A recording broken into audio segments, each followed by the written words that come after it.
এমন একটি প্রশ্ন বাছাই করেছি, দেখেন প্রাচীন বাংলার কোন অঞ্চলটি পূর্ব অংশে অবস্থিত ছিল।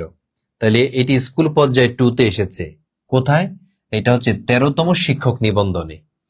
প্রাচীন বাংলার কোন অঞ্চলটি পূর্ব অংশে অবস্থিত ছিল? এটা কি হরিকেল, সমতট, বরেন্দ্র নাকি রারো?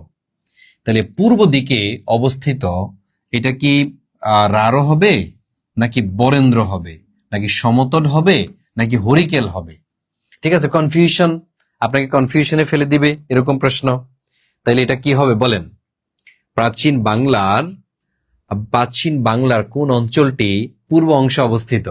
একবারে পূর্ব দিকে।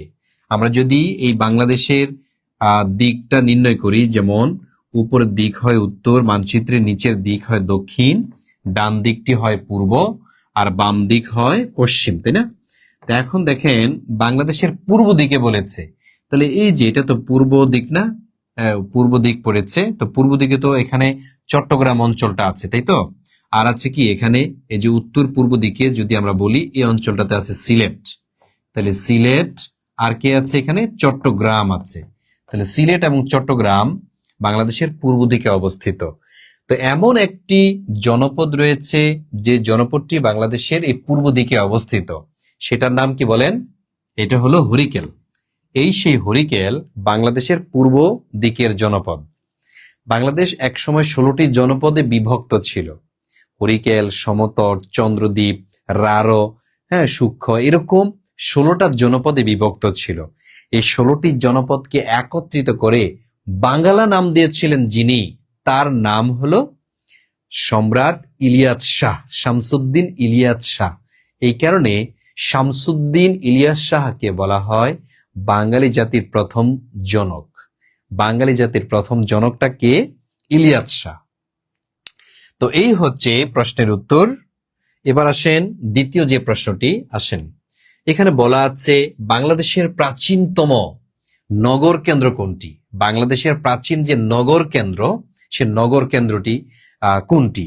এটা আপনারা কোথায় পাবেন? আমাদের যে বইটা আছে, যাদের কাছে বই আছে বইটা একটু খোলেন আপনারা, একবারে বইয়ের 1 থেকে 5 নং লেকচার, প্রথম লেকচারটা আপনারা যদি খোলেন 18 পৃষ্ঠায়, আপনারা সরাসরি কত পৃষ্ঠায় যাবেন? 18 নং পৃষ্ঠাতে চলে যাবেন।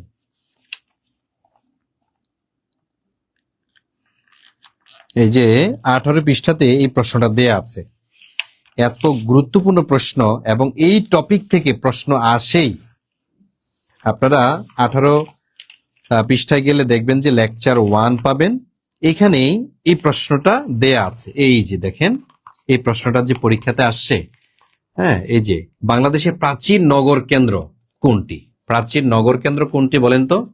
এই যে দেখেন উত্তর আমরা পাশে দিয়েছি, উত্তরটা পাশে দেয়া আছে। বাংলাদেশের প্রাচীন নগর কেন্দ্র কোনটি? এই যে মহাস্থানগড়। ঠিক আছে, তো যাদের কাছে বই আছে তারা 20 পৃষ্ঠা খোলেন, তাহলে আপনি পেয়ে যাবেন। দেখেন এগুলো আমরা কেন বেশি বেশি পড়াই এবং কেন বিভিন্ন পরীক্ষার মধ্যে এখান থেকে কেন প্রশ্ন আসে। প্রশ্ন আসার কি কারণ নাই? অবশ্যই কারণ আছে।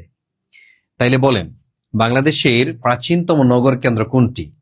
প্রাচীনতম নগর কেন্দ্র হচ্ছে এই সেই মহাস্থানগড়। মহাস্থানগড়। এগুলোই প্রশ্ন তো এগুলি ঘুরে ফিরে আসে। প্রশ্ন থেকে আনবে? ময়নামতি, মহাস্থানগড়, সোনারগাঁ, তারপরে হচ্ছে আপনার কান্তজির মন্দির, এগুলো কি চেঞ্জ করা যায়? বলেন, এগুলো চেঞ্জ করা হয় না। তাহলে বাংলাদেশের প্রাচীন নগর কেন্দ্র যেখানে, সেটা হচ্ছে মহাস্থানগড়ে অবস্থিত। ঠিক আছে, মহাস্থানগড়ে অবস্থিত। আর এই যে ময়নামতি, এটা কোথায় বলেন তো? এটা হচ্ছে কুমিল্লায় অবস্থিত। কুমিল্লায় অবস্থিত এটা হচ্ছে ময়নামতি। এই সেই ময়নামতি যেটার পূর্ব নাম ছিল রোহিতগিরি। আপনারা জানেন রোহিতগিরি ময়নামতির পূর্ব নাম ছিল, কিন্তু এখানে একজন রাজা ছিলেন, ওই রাজার নাম হচ্ছে রাজা মানিকচন্দ্র। এই মানিকচন্দ্র একটা মেয়েকে খুব পছন্দ করতেন, যে মেয়েটার নাম হচ্ছে ময়নামতি। এত সুন্দরী, সেম আপনাদের মতো সুন্দরী ছিল। এই ময়নামতির নামে পরবর্তীতে রোহিতগিরির নাম চেঞ্জ করে রাখলেন কি? ময়নামতি। কত মানুষ আজও এই কুমিল্লার ময়নামতি ঘুরতে যায়। তাহলে ময়নামতি কোথায় অবস্থিত? ময়নামতি হচ্ছে কুমিল্লায় অবস্থিত। বাংলাদেশের যে প্রাচীন স্থান বা বাংলাদেশের যে প্রাচীন যে নগর কেন্দ্র, ঠিক আছে, এটা হচ্ছে এই ময়নামতি। তো এখানে আরো আছে, এখানে পাহাড় টিলা আছে, তারপরে হচ্ছে এখানে আনন্দ বিহার আছে, তারপরে হচ্ছে রূপবান ইট খোলা আছে। এই ময়নামতিতে মানুষ গিয়ে দেখে সেই শত শত বৎসরের পুরনো এই স্থাপনাগুলো। আর পাহাড়পুরের বৌদ্ধ বিহার, এটা তো আপনারা জানেন, পাহাড়পুরের বৌদ্ধ বিহার, যার আরেকটা নাম হলো সোমপুর বিহার, এটা হলো মহাস্থানগড়ে অবস্থিত। আর এই যে সোনারগাঁও, সোনারগাঁও কোথায় অবস্থিত? সোনারগাঁও হলো, এই তো, সোনারগাঁও হচ্ছে কোথায় অবস্থিত বলেন? নারায়ণগঞ্জে অবস্থিত। তাইলে প্রাচীনতম নগর কেন্দ্র কোনটি? নগর কেন্দ্র যদি বলা হয় তাইলে এর মধ্যে সবচেয়ে প্রাচীন যেটা, সেটা হচ্ছে মহাস্থানগড়। এই সে মহাস্থানগড়। মহাস্থানগড় মূলত পুন্ড্র জনপদের রাজধানী। পুন্ড্র বা পুণ্ডবর্ধন, এটা পরে নাম চেঞ্জ হয়েছিল, পুন্ড্র বা পুণ্ডবর্ধন। এটা মূলত একটা জনপদ ছিল, যার রাজধানী ছিল কোনটা? এই মহাস্থানগড়। এই কারণে এই প্রশ্নের এখানে 4টা শহরের নাম দেয়া আছে, এই 4টার মধ্যে সঠিক আমরা নিতে পারছি প্রাচীন বলে মহাস্থানগড়। প্রাচীন বলে আমাকে মহাস্থানগড়কে নিতে হয়েছে। তার প্রাচীনতম নগর কেন্দ্র কোনটি? এটা হবে মহাস্থানগড়, যার অবস্থান বগুড়া জেলাতে। বগুড়া জেলাতে এই মহাস্থানগড়ের অবস্থান। বলেন তো মহাস্থানগড় কোন নদীর তীরে অবস্থিত? যদি পারেন কমেন্টে জানিয়ে দেন মহাস্থানগড় কোন নদীর তীরে অবস্থিত। দেখি যারা পারবেন তাদের সবাইকে থ্যাংক ইউ জানাবো। আমাদের এখানে যেমন অপু বিশ্বাস, তারপর হচ্ছে জেমি কে সঠিক বলেছেন, রাতুল খান সঠিক বলেছেন, থ্যাংক ইউ সো মাচ। তারপরে রেজওয়ান, তারপর হচ্ছে মোরশেদ ইসলাম, তারপরে আমাদের রাকিব, রোকসান আক্তার, অনেকেই সঠিক অ্যান্সার দিয়েছেন, সেজন্য আপনাদের সবাইকে থ্যাঙ্কস। আসেন পরের প্রশ্ন, 3 নাম্বার প্রশ্নটা আমরা একটু দেখি। 3 নাম্বার প্রশ্নে কি আছে? 3 নাম্বার প্রশ্নে আছে সোমপুর বিহার কে প্রতিষ্ঠা করেন বলেন। দেখেন কত গুরুত্বপূর্ণ অংশ। আপনাদের একটা টপিক আমি বলে দেই, একটা হচ্ছে রাজবংশ, ঠিক আছে, আরেকটা হচ্ছে কি জনপদ। এই যে রাজবংশ এবং জনপদ এবং প্রাচীন যে শাসনামল আছে না, শাসনামল, এখান থেকে প্রশ্ন আসার সম্ভাবনা কত পার্সেন্ট? এখান থেকে প্রশ্ন আসার সম্ভাবনা রয়েছে 200%। অর্থাৎ এমন কোনো পরীক্ষা নাই বাংলার প্রাচীন অংশ থেকে প্রশ্ন আসে না, অর্থাৎ এখান থেকে প্রশ্ন আসেই। Thank you so much, thank you so much. অনেকে দেখছি অ্যান্সার করছেন, অনেকে অ্যান্সার করেছেন। আমাদের সুজন ভাই, তারপরে হচ্ছে কানিজ ফাতেমা আপু, হাসান আলী, তারপর হচ্ছে হাফেজ মোহাম্মদ, শওকত হুসাইন, রেজওয়ান ভাই, রাতুল আহমেদ, বাহ। আচ্ছা, তাইলে সোমপুর বিহার কে প্রতিষ্ঠা করলেন? দেবপাল, ধর্মপাল, শশাঙ্ক, রাজাগোপাল। তাহলে কে এই সোমপুর বিহার এর প্রতিষ্ঠাতা? দেবপাল যদি বলা হয় তাহলে তিনি ওই যে সোনারগাঁয়ের সাথে কি বলে ময়নামতির সাথে তার পরিচয়, ঠিক আছে। দেবপাল এরা হচ্ছে সেই ময়নামতির সাথে সম্পর্কিত।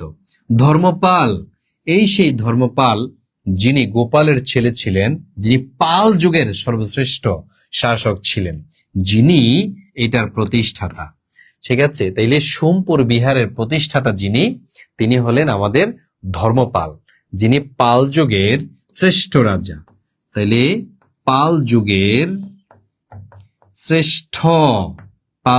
শ্রেষ্ঠ রাজা যিনি, তিনি হচ্ছেন এই ধর্মপাল। তাহলে পাল যুগের শ্রেষ্ঠ রাজা যিনি, তিনি হলেন এই ধর্মপাল। আর ধর্মপাল এই যে সোমপুর বিহারটা নওগাঁতে প্রতিষ্ঠা করেছেন, এটা উপমহাদেশের মধ্যে সবচেয়ে বড় ছিল তখন। ইভেন নালন্দা বিশ্ববিদ্যালয়ে যারা পড়াশোনা করত, ভারতের নালন্দা ইউনিভার্সিটিতে যারা পড়াশোনা করত, তারা এসে এখানে থাকতেন। তো এখানে আসলে কি পড়ানো হতো? এই হলগুলোতে কি পড়ানো হতো? এই হলগুলোতে পড়ানো হতো বৌদ্ধ ধর্মীয় শাস্ত্র, বৌদ্ধ ধর্ম গ্রন্থ, এগুলোই তখন পড়াশোনা ছিল।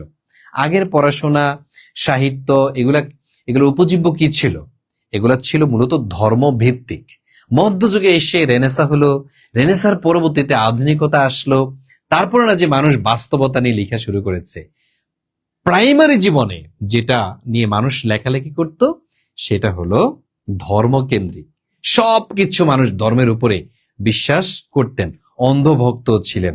ঠিক আছে, মানুষ অন্যায় করে গির্জাতে কিছু দান করে নিজেকে পিউরিফাই করে ফেলতেন। আর একদল খুব চালাক ছিল, তারা শুধু নিয়ে খাইতেন। তো এই হলো বিষয়টা। তাহলে সোমপুর বিহার প্রতিষ্ঠাতা যিনি, তিনি হলেন এই ধর্মপাল। তারপর আরেকটা প্রশ্ন আমরা একটু দেখি। আপনারা যদি 20 পৃষ্ঠা খোলেন, এখানে আরেকটা প্রশ্ন দেখবেন। সেই প্রশ্নটা কি? এখানে বলা আছে যে বাংলার সর্বপ্রাচীন জনপদের নাম কি? এটা কি পারেন না আপনারা? বলেন, এটা কোন পরীক্ষায় আসে না বলেন? এই পরীক্ষা দেখেন 17তম নিবন্ধনে এটা এসছে, আবার 16তম নিবন্ধনে আসছে।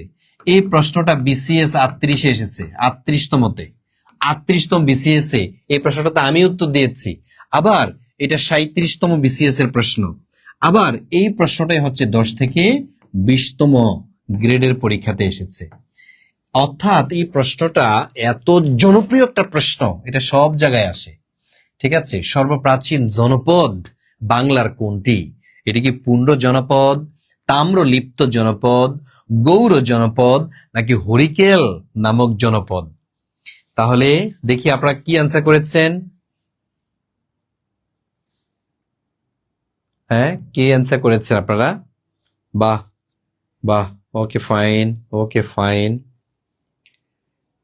হ্যাঁ, পুণ্ড, ইয়েস। তার মানে হলো সবচেয়ে প্রাচীন যেটা, সেটা হচ্ছে পুণ্ড জনপদ। এটার পরে নাম চেঞ্জ করে কি রাখা হয়েছিল?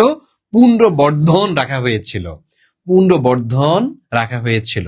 আমার ক্লাসে যারা যারা জয়েন করেছেন, ক্লাসটি শেয়ার করেননি, প্লিজ ক্লাসটি শেয়ার করে দিতে হবে, ক্লাসটি শেয়ার করে ফেলেন। হ্যাঁ, তাহলে এই যে বিষয়গুলো আছে, আরো কিছু বিষয় এখানে রয়েছে, যেমন বাঙালি জাতির প্রধান অংশ কোন মূল জাতি গোষ্ঠীর অন্তর্ভুক্ত?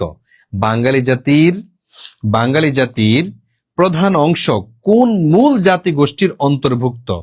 এটা কি দ্রাবিড়, নাকি নেগ্রিটু, ভোটোচিও, নাকি অস্ট্রিক? দেখি বলেন তো, বাঙালি জাতি গোষ্ঠীর মূল জাতি গোষ্ঠীটা, বাঙালি যে প্রধান অংশ, এটা মূল কোন জাতি গোষ্ঠীর অন্তর্ভুক্ত? এটা কি দ্রাবিড়, নাকি নেগ্রিটো, ভোটোচিনো, নাকি অস্ট্রিক? হ্যাঁ, তাহলে এই তো দেখি, দেখছেন অনেকে অ্যান্সার করেছে, সেটা কোনটা হবে? অস্ট্রিক। অস্ট্রিক, এই প্রশ্নটা দেখেন 16তম নিবন্ধনে এসেছে। তাহলে অস্ট্রিক থেকে মূলত বাঙালি জাতির প্রধান অংশ তৈরি হয়েছে। অস্ট্রিক থেকে বাঙালি জাতির প্রধান অংশটা তৈরি হয়েছে। এভাবে প্রাচীন বাংলা থেকে প্রশ্ন আসে ধুমায়া, প্রাচীন বাংলার অংশ থেকে ধুমায়া প্রশ্ন আসে যে কোনো চাকরির পরীক্ষায়। দেখেন কোন নিবন্ধন বাদ যায় নাই। 18তম নিবন্ধনের দেখেন এই প্রশ্ন, বর্তমানে বৃহত্তম ঢাকা জেলা প্রাচীনকালে কোন জনপদের অন্তর্ভুক্ত ছিল? এটা কি সমতট, এটা কি পণ্ড, এটা কি বঙ্গ, নাকি এটা হরিকেল? ঢাকার শহর, আজকের যে ঢাকা আমি যেখানে এখন ক্লাস নিচ্ছি, এটা তো একটা ঢাকার শহর, তাই না? এক সময় এটাও একটা জনপদের অধীনে ছিল। পারেন কিনা দেখি বলেন তো, এটা কে কে পারেন? সমতট, পুণ্ড, বঙ্গ, হরিকেল। সমতট, পুণ্ড, বঙ্গ, হরিকেল, কে বলতে পারবেন? Good, thank you so much. যারা যারা বঙ্গ বলেছেন তাদেরটাই সঠিক হয়েছে। আপনাদের প্রতি কৃতজ্ঞতা, কারণ আপনারা সঠিক অ্যান্সারটা দিয়েছেন। এই সেই বঙ্গ সবচেয়ে শক্তিশালী একটি জনপদ ছিল। 16টি জনপদের মধ্যে সবচেয়ে শক্তিশালী যে জনপদটা ছিল সেটার নাম কি? বঙ্গ। কারণ রাজা শশাঙ্কের নাম আপনারা মনে হয় শুনেছেন। এই সেই শশাঙ্ক, তিনি সমগ্র বাংলাকে দুইটা ভাগে ভাগ করে ফেললেন। এক অংশের নাম দিয়েছেন তিনি গৌড়, আরেক অংশের নাম তিনি রেখেছেন বঙ্গ। এই যে গৌড়, এই গৌড়ের রাজা হলেন শশাঙ্ক, আর বঙ্গ রাজাদের হাতে তিনি ছেড়ে দিলেন। এটা তার নিয়ন্ত্রণে ছিল না। তো এই রাজা শশাঙ্ক, যিনি হচ্ছেন বাংলার প্রথম রাজা, বা 7ম শতকের স্বাধীন নরপতি বলা হয়। 7ম শতকের স্বাধীন নরপতিটাকে, 7ম শতকের স্বাধীন নরপতি যিনি, তিনি হলেন শশাঙ্ক। এই শশাঙ্ক তিনি দুইটা রাজ্যে বাংলাকে ভাগ করে ফেললেন। এখানে দুইটা বিষয়। যদি বলা হয় বাংলার প্রাচীন জনপদ কয়টি, উত্তর হবে 16টি। বাংলার রাজ্য কয়টি ছিল প্রাচীনকালে? দুইটা রাজ্য ছিল, একটা হচ্ছে গৌড় আর একটা হচ্ছে বঙ্গ। একটা হলো গৌড় রাজ্য আর একটা হলো বঙ্গ রাজ্য। আর যদি বলা হয় কয়টি জনপদ ছিল, তখন হবে 16টি জনপদ ছিল। ওই যে হরিকেল, সমতট, চন্দ্রদ্বীপ, বঙ্গ, এভাবে 16টি জনপদ ছিল। ঠিক আছে, প্রশ্নটা দুই ভাবে আপনাদের পরীক্ষাতে আসবে ইনশাল্লাহ। এখান থেকে আপনি প্রশ্ন পাবেন। দেখেন, এটা কলেজে আসছে, কলেজে পর্যন্ত এই প্রশ্নগুলো এসে থাকে। এবার আমরা দেখব বাঙালি জাতীয়তাবাদের মূল ভিত্তিটা কি। বাঙালি যে জাতীয়তাবাদ, এটার মূল ভিত্তিটা কি? এই প্রশ্নগুলো আপনি, এত গুরুত্বপূর্ণ প্রশ্নগুলো আপনি কোথায় পাচ্ছেন? এই প্রশ্নগুলো আমাদের যে বইটা আপনাকে দিয়েছি, এই বইটা আপনি খুলছেন কিনা? এই বইটা দিয়েছি আপনাকে পড়ার জন্য। আপনি ভাইবেন না যে প্রশ্ন আমরা আসমান থেকে নিয়ে আসছি। এই বইয়ের থেকে কিন্তু আমরা স্লাইড বানিয়েছি। দেখেন আপনি 20 পৃষ্ঠার আপনি যদি চলে যান, কত নাম্বার? এটা 7 নাম্বার প্রশ্ন। 7 নাম্বার প্রশ্ন, বাঙালি জাতীয়তাবাদের মূল ভিত্তিটা কি? 7 নাম্বার প্রশ্নে আপনি দেখেন, এই যে আপনাদের প্রমাণ দেখিয়ে দিই। আবার অনেকে মনে করবেন যে ভাইয়া মনে হয় ভুয়া বলতেছে। এই যে বাঙালি জাতীয়তাবাদের মূল ভিত্তি। বাঙালি জাতীয়তাবাদের মূল ভিত্তিটা কি? ভাষা ও সংস্কৃতি, ধর্ম, আঞ্চলিকতা নাকি রাজনীতি? হ্যাঁ বলেন তো, বাঙালি জাতীয়তাবাদের মূল ভিত্তিটা কি? সেটা হলো, এই তো, থ্যাংক ইউ সো মাচ, অনেকে অ্যান্সার করে ফেলেছেন, সেজন্য খুব ভালো লাগছে। বই আছে মানে আপনার পড়া শেষ, বই আছে মানে পড়া শেষ। ভাষা ও সংস্কৃতি, বাঙালি জাতীয়তাবাদের মূল ভিত্তি কি? ভাষা ও সংস্কৃতি। একসময় ধর্মভিত্তিক আমাদের রাষ্ট্রটা পরিচালিত হতো। তখন কারা শাসন করত? বৌদ্ধরা শাসন করত। তাহলে বাংলাকে ধর্মভিত্তিক শাসন করছেন প্রথমে যারা, তারা হচ্ছে বৌদ্ধরা। এই বৌদ্ধদের পরে যারা এসেছিলেন তারা ছিল খ্রিস্টান। খ্রিস্টানরা দীর্ঘকাল বাংলাকে শাসন করেছেন। এই খ্রিস্টানদের পরে বাংলাকে শাসন করেছেন কারা? হিন্দুরা। হিন্দুরাও দীর্ঘকাল শাসন করেছেন।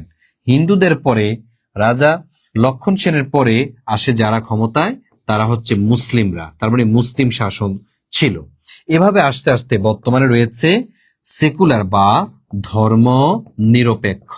এখন আর কোনো ধর্মভিত্তিক রাষ্ট্র ব্যবস্থা বাংলাদেশে নেই, এমনকি ভারতবর্ষের কোনো দেশেই নেই।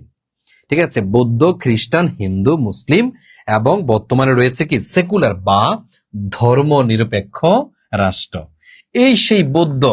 আপনারা কি জানেন এই ভারতবর্ষে বৌদ্ধ রাজ্য বা বৌদ্ধ রাষ্ট্র হিসেবে প্রতিষ্ঠা করেছিল ভারতবর্ষকে কে? কে বলতে পারবেন?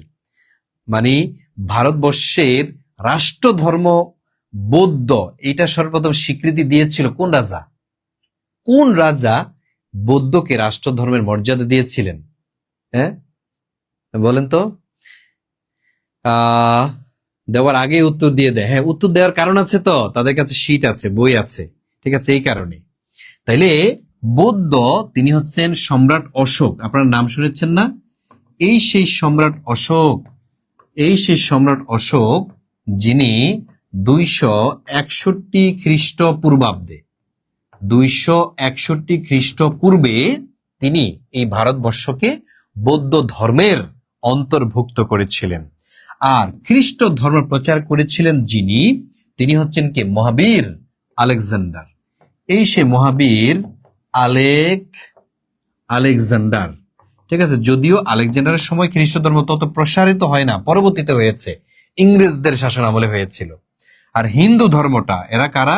এরা ছিল যে সেন বংশ, তারা শাসন করেছে। ঠিক আছে, তাইলে বৌদ্ধদের সময় আস্তে আস্তে বৌদ্ধরা কিন্তু অনেক আসছে। যেমন পালরা, সর্বশেষ যারা ছিল বৌদ্ধ, তারা হচ্ছে পাল বংশ। ঠিক আছে, যেমন গুপ্ত, চন্দ্র, মৌর্য বংশ, গুপ্ত বংশ, পাল বংশ, এরা এই 3টা বংশ ছিল বৌদ্ধ। হ্যাঁ, তারপরে হচ্ছে সেন বংশ চলে আসে। সেনদের পরে 1204 খ্রিস্টাব্দে, মনে আছে? 1204 খ্রিস্টাব্দে ইখতিয়ার উদ্দিন মোহাম্মদ বিন বখতিয়ার খিলজি এই বাংলায় ইসলামের বীজ বপন করেছিলেন। তাহলে খিলজির বঙ্গজয় বলা হয়ে থাকে। খিলজির বঙ্গজয় হয়েছে কবে? 1204 খ্রিস্টাব্দে। এই হচ্ছে বাংলায় ইসলামের বীজ বপিত হয়। এখন আর বাংলায় কিন্তু রাষ্ট্রধর্ম ইসলাম নেই, যদিও আমাদের সংবিধানের 2 নং অনুচ্ছেদের মধ্যে বলা আছে রাষ্ট্রধর্ম ইসলাম, কিন্তু রাষ্ট্র চলে কিভাবে? ধর্ম নিরপেক্ষতার ভিত্তিতে। ধর্ম নিরপেক্ষতার ভিত্তিতে এই রাষ্ট্র পরিচালিত হচ্ছে। এই হলো বিষয়। তাহলে বাঙালি জাতীয়তাবাদের মূল ভিত্তিটা কিন্তু ধর্ম না, ধর্ম না, এখন আর ধর্ম না। তাহলে এখন কি? এখন হচ্ছে ভাষা। বাংলা ভাষায় কথা বললেই তাকে বাঙালি বলা হয়, আর দেশের নাগরিক হলে তাকে বাংলাদেশী বলা হয়। এবং সংস্কৃতি, এই দুইটার সাথে মিল আছে।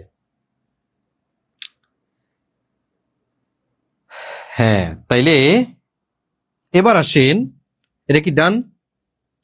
এবার কি ক্লিয়ার? ক্লিয়ার এটা? আচ্ছা, যদি এটা ক্লিয়ার হয়, এভাবে আমরা আমাদের শীটগুলো সাজিয়েছি। আপনাদেরকে অফার দিচ্ছি, আমি একটা কোর্সের সাথে আপনাদের পরিচয় করে দিচ্ছি। আমাদের এখানে কিছু কোর্স আমরা লঞ্চ করেছি। এর মধ্যে একটা হচ্ছে সমাজসেবা আর ফুল কোর্স। যারা সমাজসেবা অধিদপ্তরে অ্যাপ্লাই করেছেন আপনাদের জন্য আমাদের এখানে একটা কোর্স আছে। আর যারা শুধু ইংরেজি শিখতে চান আপনাদের জন্য একটা কোর্স আছে। আপনারা চাইলে আমাদের সাথে আজকে এই মুহূর্তে জয়েন করতে পারেন। এবং primary basic foundation advance course, যেটার ফি রয়েছে 2000 টাকা। 2000 টাকা আপনি এখানে ভর্তি হতে পারবেন। আর সমাজসেবা অধিদপ্তরে মাত্র 699 টাকা এই মুহূর্তে যদি আপনি ভর্তি হন। আর শুধু ইংরেজি, যদি শুধু ইংরেজি পড়তে চান তাহলে 750 টাকা দিয়ে আমাদের এখানে ভর্তি হতে পারবেন।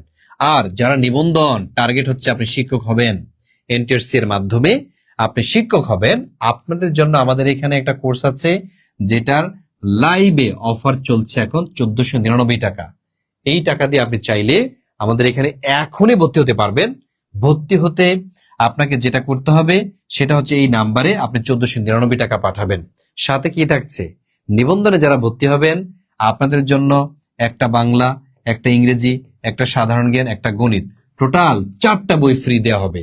ভর্তির সাথে সাথে বই ফ্রি, ভর্তির সাথে সাথে শর্ট সাজেশন এখানে ফ্রি। এবং ভর্তি দিবেন, ক্লাস করবেন, এবং প্রতি ক্লাসের উপর আপনার পরীক্ষা হবে। প্রতি ক্লাসের উপরে পরীক্ষা হবে।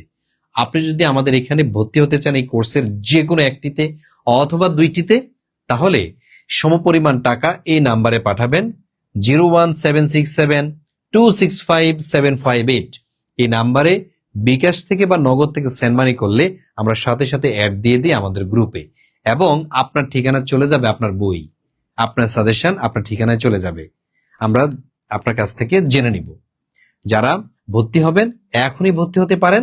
এই নাম্বারে টাকা পাঠিয়ে ফোন দিবেন অথবা মেসেজ দিবেন, ফোন দিবেন অথবা মেসেজ দিবেন, তাইলে আমরা আমাদের গ্রুপে আপনাকে অ্যাড করে দিব। ঠিক আছে? নাম্বার ওটাই 01767265758, 265758। এই নাম্বারে আপনি হচ্ছে যোগাযোগ করে ভর্তি হবেন। আচ্ছা, তো জব ফোকাসের আমাদের যেই অন্যদের থেকে আলাদা সেটা হচ্ছে আমরা ভর্তির সাথে সাথে বই ফ্রি দিয়ে দিই। হ্যাঁ, অন্যরা কিন্তু দেখা যায় বই অনেক অনেক প্রতিষ্ঠানে বই দেয় না, কিন্তু আমাদের এখানে আলহামদুলিল্লাহ আমরা এই 4টা বই আপনাকে, নিবন্ধনের 4টা বই আমরা আপনাকে ফ্রিতে দিব। যে বইগুলো বাজারে কিনতে গেলে আপনাকে 1200 টাকা লাগবে, কিন্তু আমাদের এখানে আলহামদুলিল্লাহ আপনাকে এত টাকা দিতে হবে না। মাত্র 1499 টাকার মধ্যেই আপনি পেয়ে যাচ্ছেন প্রায় 200 প্লাস ক্লাস, প্রায় 200 প্লাস, 100 প্লাস শুধু লাইভ ক্লাস। এবং পূর্বে যেগুলো হয়েছে এগুলোরও আপনাকে ক্লাস দেওয়া হবে। আপনি সময় সুযোগ মতো টেনে টেনে এগুলো দেখতে পারবেন। প্রত্যেকটা ক্লাস রেকর্ড থাকবে, প্রত্যেকটা ক্লাস এখানে রেকর্ড থাকবে। আপনার যতবার খুশি ততবার দেখতে পারবেন। আসেন 8 নাম্বার প্রশ্ন। বাংলার প্রাচীন স্থান মহাস্থানগড়ের অবস্থান কোথায় ছিল? বাংলার প্রাচীন স্থান দেখেন 16তম নিবন্ধনে আবারও আসছে এটা। প্রাচীন স্থান মহাস্থানগড়ের অবস্থান কোথায় ছিল? মুন্সিগঞ্জে? না, মুন্সিগঞ্জে না। তাহলে কোথায়? কুমিল্লাতে? না, কুমিল্লা তো ছিল ওই যে কুমিল্লা ছিল সমতটের অধীনে। তাহলে কি বগুড়ায়? ইয়েস। ফরিদপুর? নো, ফরিদপুর ছিল ওই যে বঙ্গের অধীনে। তাইলে সঠিক অ্যান্সার হবে বগুড়ায়। সঠিক অ্যান্সার হবে বগুড়ায়। যারা যারা সঠিক অ্যান্সার দিয়েছেন সবাইকে থ্যাঙ্কস। যে বাংলার প্রাচীন স্থান মহাস্থানগড়ের অবস্থান কোথায় ছিল? এটা হলো বগুড়াতে। প্রাচীন স্থান হলো বগুড়াতে অবস্থিত। তারপর দেখেন পরের প্রশ্নটি, বরেন্দ্র বলতে বুঝায় কোনটিকে? আচ্ছা, এখানে বলা হয়েছে বরেন্দ্র বলতে কোনটাকে বুঝায়। এটা কত নম্বর প্রশ্ন? এটা হলো 9 নম্বর প্রশ্ন। বরেন্দ্র বলতে এটা কি পূর্ববঙ্গকে বুঝায়, নাকি পশ্চিমবঙ্গকে, নাকি উত্তরবঙ্গকে, নাকি দক্ষিণবঙ্গকে বোঝানো হয়? এটা কোন অঞ্চলকে বোঝানো হয়? এই যে বরেন্দ্র, মনে রাখবেন বরেন্দ্র বলতে এটা হচ্ছে বাংলাদেশের উত্তর এবং পশ্চিমের কিছু অঞ্চল পড়েছে এই বরেন্দ্রে। ঠিক আছে, যেমন চাঁপাই নবাবগঞ্জের কিছু অঞ্চল এর মধ্যে পড়েছে এবং সম্পূর্ণ উত্তরবঙ্গটা পড়েছে। তাহলে এখানে আমরা কোনটা পাই? এখানে পশ্চিম আছে, পূর্ব আছে, উত্তর আছে, দক্ষিণ আছে। তবে বরেন্দ্রটা সবচেয়ে বেশি রংপুর দিনাজপুর অঞ্চলে রয়েছে বলে এটাকে উত্তরবঙ্গকে সঠিক অ্যান্সার দিবেন। ঠিক আছে, এই প্রশ্নটা হাজার হাজার ভাই বোন দেখলাম ভুল করলো, হাজার হাজার ভাই বোন এটাতে ভুল করেছেন আপনারা। পরীক্ষার হল থেকে বের হয়ে সবাই 100টা প্রশ্নের উত্তর পারেন, কিন্তু পরীক্ষার হলে পারেন না। এটা কিন্তু ঠিক না। তাহলে বরেন্দ্র বলতে কোনটাকে বুঝায়? এটাকে উত্তরবঙ্গকে বুঝায়। বরেন্দ্র বলতে উত্তরবঙ্গকে বুঝায়। ওকে জি ভাইয়া, আমি আলহামদুলিল্লাহ ভর্তি হয়ে গেছি, আমার কাছে বই আছে। আচ্ছা, থ্যাংক ইউ সো মাচ। যারা যারা যারা ভর্তি হয়েছেন তাদের কাছে বই আছে, তো তাদের ক্লাসটাও জমতেছে, তাই না? ভাল লাগতেছে, কারণ বই দেখে আপনি কিন্তু আমাদের সাথে যুক্ত হতে পারছেন। আচ্ছা, আমি আবারও বলে দিচ্ছি, আমাদের এখানে এখনো যারা ভর্তি হন নাই, ভর্তি হওয়ার সুযোগ আছে। ভর্তি হতে হলে নিচে দেওয়া নাম্বারে 1499 টাকা পাঠাবেন। আর যদি আপনি সমাজসেবা অধিদপ্তরে পরীক্ষা দেন তাহলে 699 টাকা আপনাকে পাঠাবেন। ঠিক আছে, আর শুধু ইংরেজি এটা করা উচিত। যারা নিবন্ধন করবেন তাদেরও এটা করা উচিত, সমাজসেবা যারা করবেন তাদেরও এটা করা উচিত, প্রাইমারিতে যারা ভর্তি হবেন তাদেরও এই কোর্সটা করা উচিত। মাত্র 750 টাকা। এই মায়া ত্যাগ করলে আপনি কিন্তু ইংলিশে বস হয়ে যাবেন। ঠিক আছে, তাহলে নাম্বার সেম 01767265758। আসেন 10 নম্বর প্রশ্ন। এই যে 10 নম্বর প্রশ্নে কি আছে দেখেন, 76-এর মন্বন্তর বলা হয় বাংলা কোন সনকে? 76-এর মন্বন্তর বলা হয় বাংলা কোন সনকে? 1176, 1770, 1773 নাকি 1170? হ্যাঁ, 1170। মনে রাখতে হবে, এই যে মন্বন্তরের কথা বলছে, মন্বন্তর মানে দুর্ভিক্ষ। এই ভারতবর্ষে একটা ভয়াবহ দুর্ভিক্ষ হয়েছিল, লাখ লাখ মানুষ মারা গিয়েছে। বলা হয়ে থাকে 1/3 মানুষ মৃত্যুবরণ করেছে এই 76-এর দুর্ভিক্ষে। আর এই 76-এর দুর্ভিক্ষ নাম দেওয়া হয়েছে বাংলা সনের নাম অনুযায়ী, অর্থাৎ 1176 বঙ্গাব্দ, আর ইংরেজি ছিল 1770। ইংরেজি তখন সাল ছিল 1770। তখন বাংলার যিনি লর্ড ছিলেন, বাংলার লর্ড কে ছিলেন? Lord Cartier. ওনার নাম ছিল কার্টিয়ার। এই কার্টিয়ার এর শাসন আমলেই মূলত বাংলায় ভয়াবহ দুর্ভিক্ষ হয়েছিল। আর এটা হয়েছিল 1765 সালে হওয়া দ্বৈত শাসন নীতির ফলে। দ্বৈত শাসন নীতির ফলে। আপনারা কি দ্বৈত শাসন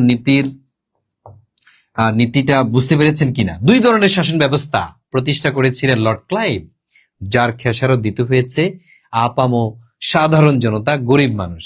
সব আন্দোলনের প্রভাব পড়ে কার উপরে? গরিব মানুষের উপরে। ধনী মানুষরা বেঁচে যায়। করোনার মধ্যে মানুষ হয়েছে ফকির, কিন্তু বিল গেটস, তারপরে হচ্ছে আপনার ধনী জ্যাকমা, ওরা আরো কয়েক বিলিয়নের মালিক হয়েছে। ধনীরা আরো ধনী, গরিবরা আরো গরিব হয়ে যায়, তাই না? এই হচ্ছে অবস্থা। দ্বৈত শাসনের ফলে ভারতবর্ষে যে দুর্ভিক্ষ নেমে আসে, হ্যাঁ, আবার অনাবৃষ্টি, খরা, এর কারণে হাজার হাজার মানুষ মারা গিয়েছিল, রাস্তায় পড়েছিল। এমনও বাড়ি ছিল একজন মানুষ অবশিষ্ট ছিল না, সব মানুষ মারা গিয়েছে। তো এমন অবস্থাতে দেখা গেল যে হাজার হাজার মানুষ যখন মারা গিয়েছে, কে কাকে জানাজা দিবে, কে কাকে চিতায় নিয়ে যাবে, হ্যাঁ, এমন অবস্থা দেখে তৎকালীন সময়কার যিনি ছিলেন লর্ড ক্লাইভ, এই লর্ড ক্লাইভ কি করেন? আত্মহত্যা করলেন। লর্ড ক্লাইভ আত্মহত্যা করলেন কবে? 1774 সালে। 1774। তাহলে বাংলা ইংরেজি 1774 সালে লর্ড ক্লাইভ কি করেছেন? আত্মহত্যা করেছিলেন।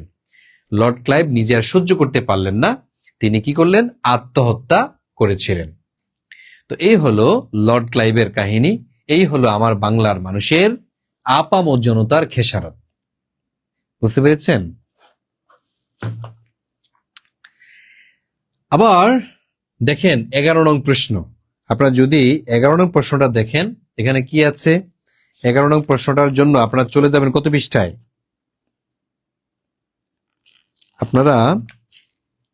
আপনারা চলে যাবেন হচ্ছে 22 পৃষ্ঠা।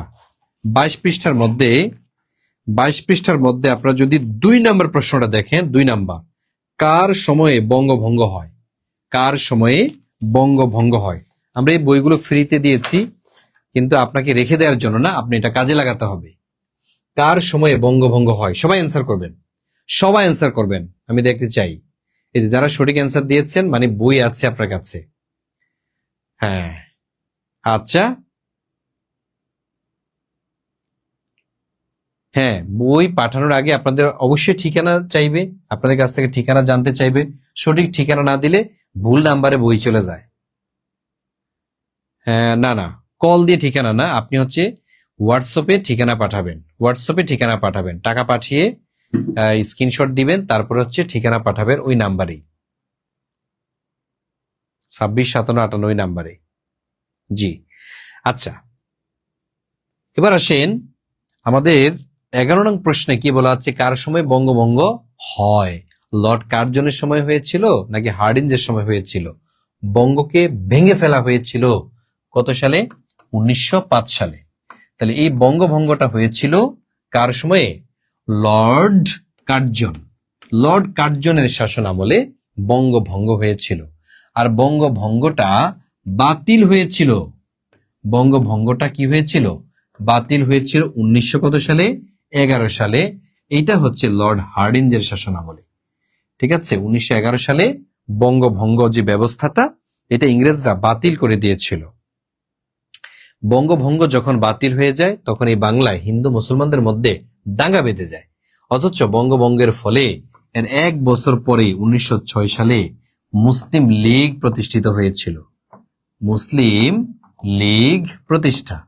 এটা প্রতিষ্ঠা হওয়ার অন্যতম কারণ ছিল ওই যে 1885 সালে কংগ্রেস প্রতিষ্ঠা, এর কারণ ছিল। কংগ্রেস প্রতিষ্ঠা হওয়ার ফলে সেখানে খ্রিস্টান মুসলমানরা বঞ্চিত ছিল, পদবঞ্চিত ছিল। এই কারণে তারা চেয়েছিল যে বাংলাটা যদি আলাদা হয়ে যায়, আমরা সংখ্যাগরিষ্ঠতা হচ্ছে মুসলমান, আমরা নিজেরা রাজনীতি করব, নিজেরা হচ্ছে একটা সংগঠন তৈরি করব। নবাব স্যার সলিমুল্লাহ এবং আরো নবাবরা মিলে এই সংগঠনটা প্রতিষ্ঠা করলেন।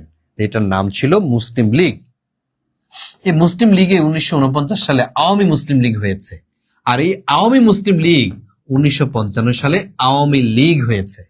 মুসলিম শব্দটা বাদ দিয়া 1955 সালে আওয়ামী লীগ নাম হয়েছে। ক্লিয়ার? তাহলে 11 নম্বর প্রশ্নের উত্তর আমরা পেলাম কোনটা? Lord Curzon. কার সময় বঙ্গভঙ্গ হয়? লর্ড কার্জনের সময়।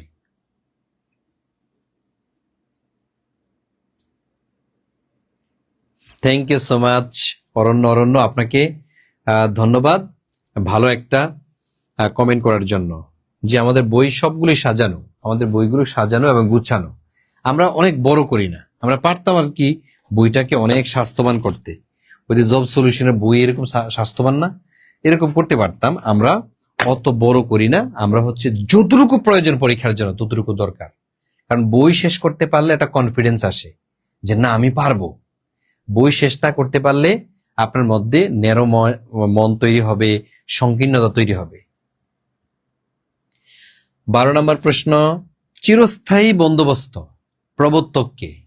চিরস্থায়ী বন্দোবস্তের প্রবর্তক। আচ্ছা, স্লাইডের মধ্যে 12 নাম্বার, কিন্তু 22 নাম্বার পৃষ্ঠাতে 3 নাম্বার। 22 নাম্বার পৃষ্ঠাতে 3 নাম্বার। সবাই অ্যান্সার করবেন, সবাই অ্যান্সার করে ফেলবেন। চিরস্থায়ী বন্দোবস্তের প্রবর্তক কে? হ্যাঁ, লর্ড মাউন্টব্যাটেন নাকি Lord Clive, Lord Mintu, Lord Cornwallis? কোনটা হবে? হ্যাঁ, ওই যে আমেরিকা থেকে মাইকটার ঘায়া, তারপরে ভারতবর্ষের দায়িত্ব তাকে দেওয়া হয়েছিল। উনি কে? উনি হচ্ছেন এই লর্ড কর্নওয়ালিস, যিনি জর্জ ওয়াশিংটনের সাথে পরাজিত হয়ে এই ভারতবর্ষের দায়িত্ব গ্রহণ করেছিলেন। এই লর্ড কর্নওয়ালিস এসে 1793 সালে কি করলেন? চিরস্থায়ী বন্দোবস্ত প্রবর্তন করলেন। এটা জমির চিরস্থায়ী বন্দোবস্ত করে দিলেন 1793 সালে। তারপরে দেখেন পরবর্তী প্রশ্ন এখানে আছে, বাঙালি জাতির প্রধান অংশ কোন মূল জাতি গোষ্ঠীর অন্তর্ভুক্ত? বাঙালি জাতির প্রধান অংশ কোন মূল জাতি গোষ্ঠীর অন্তর্ভুক্ত? এটা কি দ্রাবিড়, নেগ্রিটু? এটা নগ্রিটু না, এটা হচ্ছে নেগ্রিটু, ভোটো চিনো নাকি অস্ট্রিক? 22 নম্বর পৃষ্ঠায় কি দেয়া আছে অ্যান্সার? দেখেন বাঙালি জাতির প্রধান অংশ, একটু আগেও কিন্তু এই প্রশ্নটা আমরা পড়িয়েছি। এই প্রশ্নটা নিবন্ধন পরীক্ষাতে আসে, 16তম নিবন্ধন পরীক্ষাতে এসে, আর কয়েকটা নিবন্ধন পরীক্ষাতে আসে। বাঙালি জাতির প্রধান অংশটা অস্ট্রিক জাতিগোষ্ঠীর অন্তর্ভুক্ত। বাঙালি জাতির প্রধান অংশটা হচ্ছে অস্ট্রিক জাতিগোষ্ঠীর অন্তর্ভুক্ত। 14 নম্বর প্রশ্ন, ঢাকায় বাংলাদেশের রাজধানী স্থাপনের সময় মুঘল সুবেদার কে ছিলেন? যখন ঢাকাকে বাংলাদেশের রাজধানী করা হয়েছিল তখন সুবা বাংলার সুবেদার কে ছিলেন? দেখছেন কিনা, এই সুবা বাংলা আমাদের বাংলার নাম ছিল তখন সুবা বাংলা। এই সুবা বাংলার যিনি সুবেদার বা সরকার প্রধান ছিলেন তিনি কে? তিনি কে? বা অ্যান্সার করে ফেলেছেন, সেটা হচ্ছে ইসলাম খান। এই সে ইসলাম খান যিনি 1608 সালে দায়িত্ব পেয়েছিলেন, সুবেদার হয়েছিলেন। এর 2 বছর পরে 1610 সালে তিনি কি করলেন? ঢাকাকে রাজধানীর মর্যাদা দিলেন। 1610 সালে তিনি ঢাকাকে রাজধানীর মর্যাদা প্রদান করলেন। তাহলে 1610 সালে ঢাকাকে রাজধানীর মর্যাদা দান করলেন কে? সম্রাট ইসলাম খান। আর ইসলাম খান সম্রাট জাহাঙ্গীরের নেতৃত্বে এই অঞ্চলের দায়িত্ব নিয়েছিলেন। সম্রাট জাহাঙ্গীর, জাহাঙ্গীর কি করলেন? তাকে দায়িত্ব দিলেন, যার কারণে এই ঢাকার নামও হয়েছিল কি? জাহাঙ্গীরনগর। এই ঢাকা জাহাঙ্গীরনগর এই জাহাঙ্গীরনগর হিসাবে পরিচিত ছিল এক সময়। বর্তমানে ঢাকা ঢাকেশ্বরী মন্দিরের নাম অনুযায়ী এই অঞ্চলের নাম হয়ে গিয়েছে কি? ঢাকা। এক সময় নাম ছিল জাহাঙ্গীরনগর। ঢাকার প্রাচীন নাম কি? জাহাঙ্গীরনগর। হ্যাঁ, মজা না? এই জিনিসগুলো দেখেন কত মজা। এই জিনিসগুলো তো ঘুরে ফিরে আসতেছে, দেখেন আপনি। হ্যাঁ, এগুলো ঘুরে ফিরে আসে, ঘুরে ফিরে এই প্রশ্নগুলো আসে। দেখেন 15 নং প্রশ্ন, ইউরোপীয় বণিকদের মধ্যে সর্বপ্রথম বাংলা এসেছিল কারা? ইউরোপীয়দের মধ্যে প্রথম কারা এসেছিল? আমরা যদি বলি এই যে ইউরোপীয় রাষ্ট্র, এই যে ইউরোপের স্বাধীন দেশ কয়টা? ইউরোপের বর্তমানে স্বাধীন দেশ যদি বলা হয় তখন হবে 48টা। এই 48টা দেশের মধ্যে প্রথম কারা আমাদের ভারতবর্ষকে দখল করেছিল, স্পেশালি বাংলাদেশকে দখল করেছিল? তারা কি ইংরেজরা? ইংরেজ বলতে ব্রিটিশরা। ফরাসিরা? ফরাসি বলতে হচ্ছে ফ্রান্স এর অধিবাসীরা। ওলন্দাজরা? নেদারল্যান্ডের অধিবাসীরা। নাকি পর্তুগিজরা? পর্তুগালের অধিবাসীরা। কোনটা হবে সঠিক অ্যান্সার? হ্যাঁ, কুরিয়ার সার্ভিস ঠিকানা দিতে হবে আপনি যেখান থেকে গ্রহণ করবেন। ঠিক আছে, আপনার আপনার মানে যেখান থেকে আপনি এটা সংগ্রহ করবেন ওইটার কুরিয়ার ঠিকানাটা দিবেন। ঠিক আছে, আর অবশ্যই টাকা পাঠিয়ে লিখবেন পেমেন্ট ডান। ওকে, পেমেন্ট ডান লিখবেন কমেন্টের মধ্যে, তাইলে আপনাকে সাথে সাথে আমরা গ্রুপে অ্যাড দিয়ে দিব। ওকে, হ্যাঁ, থ্যাংক ইউ সো মাচ। তাইলে এই প্রশ্নের সঠিক অ্যান্সার যারা পর্তুগিজ দিয়েছেন তাদেরটা সঠিক হয়েছে পর্তুগিজ। এই পর্তুগিজরাই সর্বপ্রথম চট্টগ্রাম বন্দরে এসেছিল। বাংলাদেশের প্রাচীন যে বন্দর সেটা হচ্ছে চট্টগ্রাম। এই চট্টগ্রাম বন্দরে তারা কি জন্য আসছিল? পর্তুগিজরা আসলে ব্যবসায়িক পারপাসে বলছে আমরা কি করব? ব্যবসা করব। কিন্তু ব্যবসা করতে এসে তারা শুরু করলো হারমাদি। ইতিহাসে হারমাদ হিসেবে পরিচিত কারা? পর্তুগিজরা। আরেকটা আছে মগ।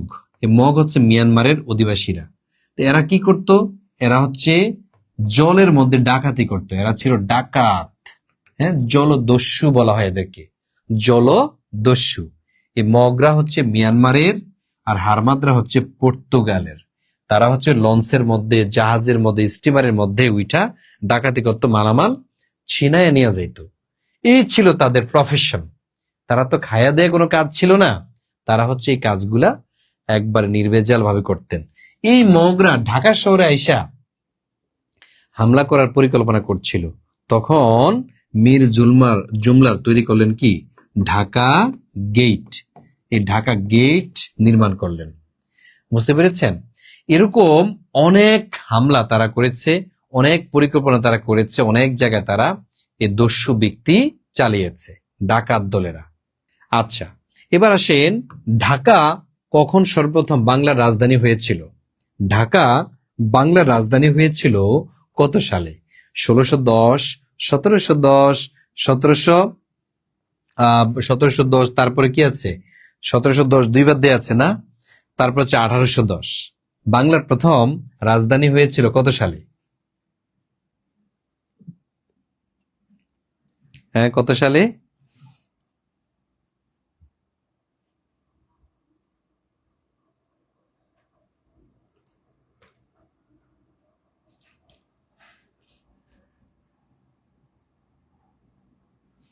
ওকে, সঠিক অ্যান্সারটা পেয়ে গেছি।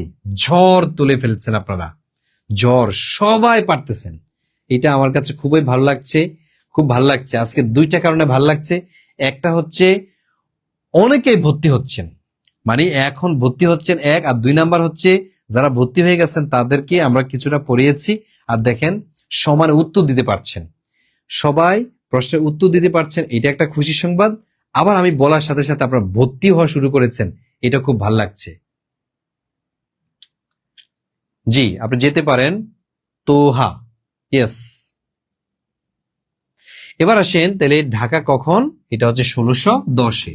তাহলে ঢাকা 1610 সালে বাংলার রাজধানী হয়েছিল। হ্যাঁ, তারপরে 17 নাম্বার, বঙ্গভঙ্গ রদ হয় কোন সালে? এখন প্রশ্ন হচ্ছে রদ কি? রদ মানে বাতিল। বঙ্গভঙ্গটা বাতিল হয়েছিল কবে? 1905, 1911, 1906 নাকি 1940? তাহলে এই প্রশ্নের সঠিক অ্যান্সার অলরেডি আমি একবার লিখেছি, 1911 সাল। 1911 সালে এই বঙ্গভঙ্গ বাতিল করা হয়েছিল লর্ড হার্ডিঞ্জ এর শাসনামলে, লর্ড হার্ডিঞ্জ এর শাসনামলে। তারপর দেখেন এই প্রশ্ন, এটা খুবই ইম্পর্টেন্ট, এটা একটু স্টার মার্ক দিয়ে রাখেন। কিছু কিছু প্রশ্ন আমি এখন স্টার মার্ক দিব, কারণ এখন গুরুত্বপূর্ণ প্রশ্নগুলো আসবে, আরো গুরুত্বপূর্ণ। চট্টগ্রামের নাম ইসলামাবাদ কে রাখেন? বলেন। চট্টগ্রামের নাম, চট্টগ্রামের যে প্রাচীন নাম আমরা জানি পোর্ট্রু গ্রান্ডে, তাই না?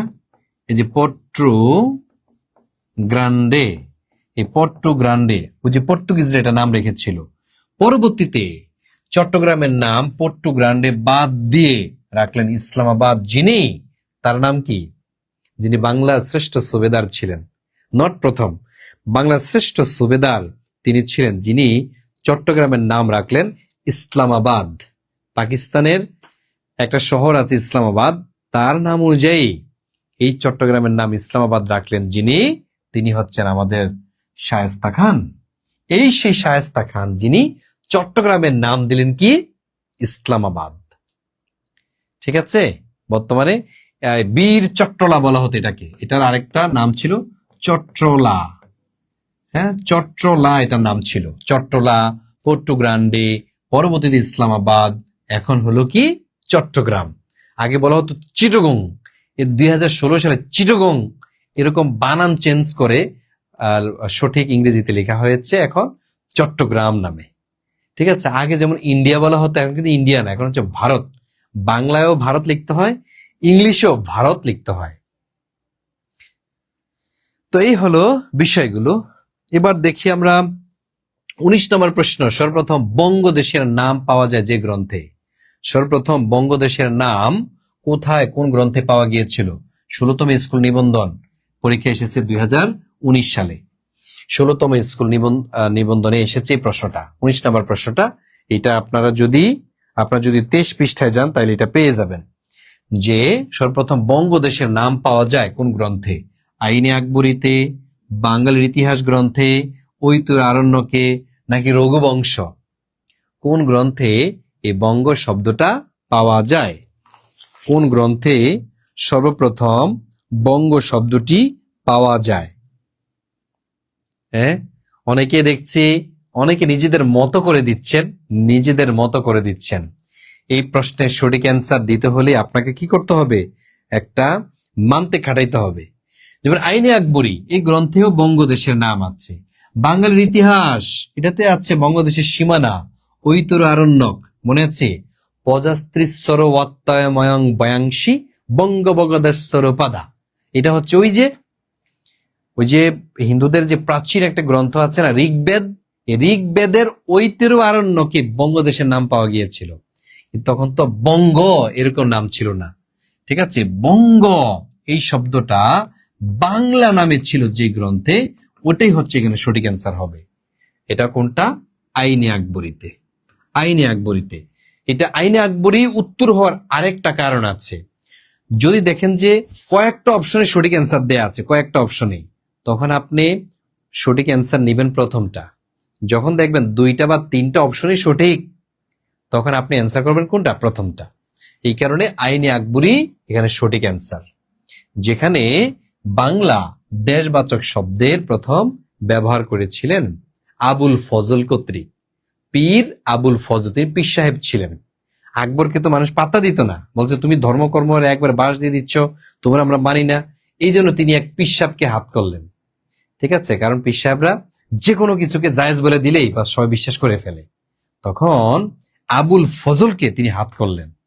পীর সাহেব আবুল ফজল এই বইটা লিখে দিলেন কাকে? সম্রাট আকবরকে।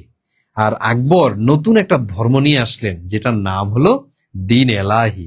সিস্টেম দেখেন, ধর্মকে যদি আপনি কবজা করতে না পারেন তাহলে রাজনীতি করতে পারবেন না। যেমন সাবেক সরকারও কিন্তু দমন পীড়নটা বেশি ছিল কোথায়? ধর্মীয় লিডারদের উপরে, ইসলামের উপরে বিশেষ করে অনেক দমন পীড়ন ছিল, যার কারণে তিনি ক্ষমতা থাকতে পারেন নাই। সুতরাং ধর্মকে বাদ দিয়ে এ অঞ্চলে রাজনীতি করা যায় না। এ অঞ্চলের মানুষজন খুব আবেগপ্রিয়। আচ্ছা, আমি কিন্তু অফার চলমান রেখেছি আপনাদের জন্য। আপনারা যারা বলছেন যে রকেট নাম্বার, এই যে রকেট নাম্বার এটা দেয়া আছে, আর বিকাশ নাম্বার এটা, ঠিক আছে? আমাদের এখানে বিকাশ নাম্বার দেয়া আছে, রকেট নাম্বার দেয়া আছে। আপনার ইচ্ছা যে কোনো নাম্বার থেকে আপনি টাকা পাঠিয়ে আমাদের এখানে ভর্তি হতে পারবেন। হ্যাঁ, নাম্বার ওই সেম, 01767 265758, 01767 265758, এই নাম্বারে পাঠাবেন। আর পাঠানোর সাথে সাথে আমরা আপনার কাছ থেকে ঠিকানা নিয়ে নিব। ঠিকানা অনুযায়ী আমরা এই বইগুলো প্যাকেট করে আপনার ঠিকানা পাঠিয়ে দিব ইনশাল্লাহ। বাংলাদেশের পাহাড় শ্রেণী ভূতাত্ত্বিক যুগের ভূমিরূপ হচ্ছে কি? প্লাইস্টোসিন যুগের, টারশিয়ারি যুগের, নাকি মায়োসিন যুগের, নাকি ডেভোনিয়াস যুগের? বাংলাদেশের এই যে পাহাড় শ্রেণী বা পাহাড়গুলো গঠিত হয়েছে কোন যুগে? হ্যাঁ, প্লাইস্টোসিন কালে নাকি টারশিয়ারি যুগে? কোন যুগটা বাংলাদেশে প্রথম হয়েছে? আপনারা তো জানেন এই যে বাংলাদেশকে যদি আমরা 4টা ভাগে ভাগ করি, 4টা ভাগে, তাহলে আমরা দেখি প্রথমে কি ছিল? টারশিয়ারি যুগের পাহাড়, টারশিয়ারি, তাই না? আর তারপরে হচ্ছে আপনার কি? ওই যে প্লাইস্টোসিন কালের সোপান। তারপরে তিনটা ভাগে ভাগ করা হয়েছে। তারপর হচ্ছে সাম্প্রতিক কালের প্লাবন। এই 3 ভাগে আমার বাংলা কি করা হয়েছে? আশা করি যে আপনারা আমাকে এখন শুনতে পাচ্ছেন। ওকে, তাহলে যেটা বললাম সেটা হচ্ছে টারশিয়ার যুগের এই যে পাহাড়, এই টারশিয়ার অর্থাৎ আল্লাহ পাহাড়গুলো বাংলাদেশে প্রথম বানিয়েছে। কোন কোন অঞ্চলে? যেমন উত্তর অঞ্চলে কিছু পাহাড় আছে, উত্তর পূর্বাঞ্চলে, আর হচ্ছে শুধু পূর্বাঞ্চলে। তারপরে কি আছে? এই যে টাঙ্গাইল, ময়মনসিংহ, হ্যাঁ, তারপর হচ্ছে কোথায়? নেত্রকোনা, তাই না? এখানে এই পাহাড়গুলো তৈরি হয়েছে। যেমন এখানে যে পাহাড়টা আছে ওইটার নাম কি? গারো পাহাড়। বাংলাদেশের সবচেয়ে বড় পাহাড়ের নামই হলো গারো পাহাড়। এটাও কিন্তু টারশিয়ার যুগেই তৈরি হয়েছে। তারপরে চিম্বুক পাহাড়, আলু টিলা, আবার সিলেটে গিয়ে অনেক বড় বড় পাহাড় পেয়েছি, এগুলো হচ্ছে টারশিয়ার যুগে সৃষ্টি হয়েছিল। হ্যাঁ, most important question, most important. তারপরে দেখেন, সমুদ্র সমতল হতে দিনাজপুর জেলার গড় উচ্চতা কত? সমুদ্র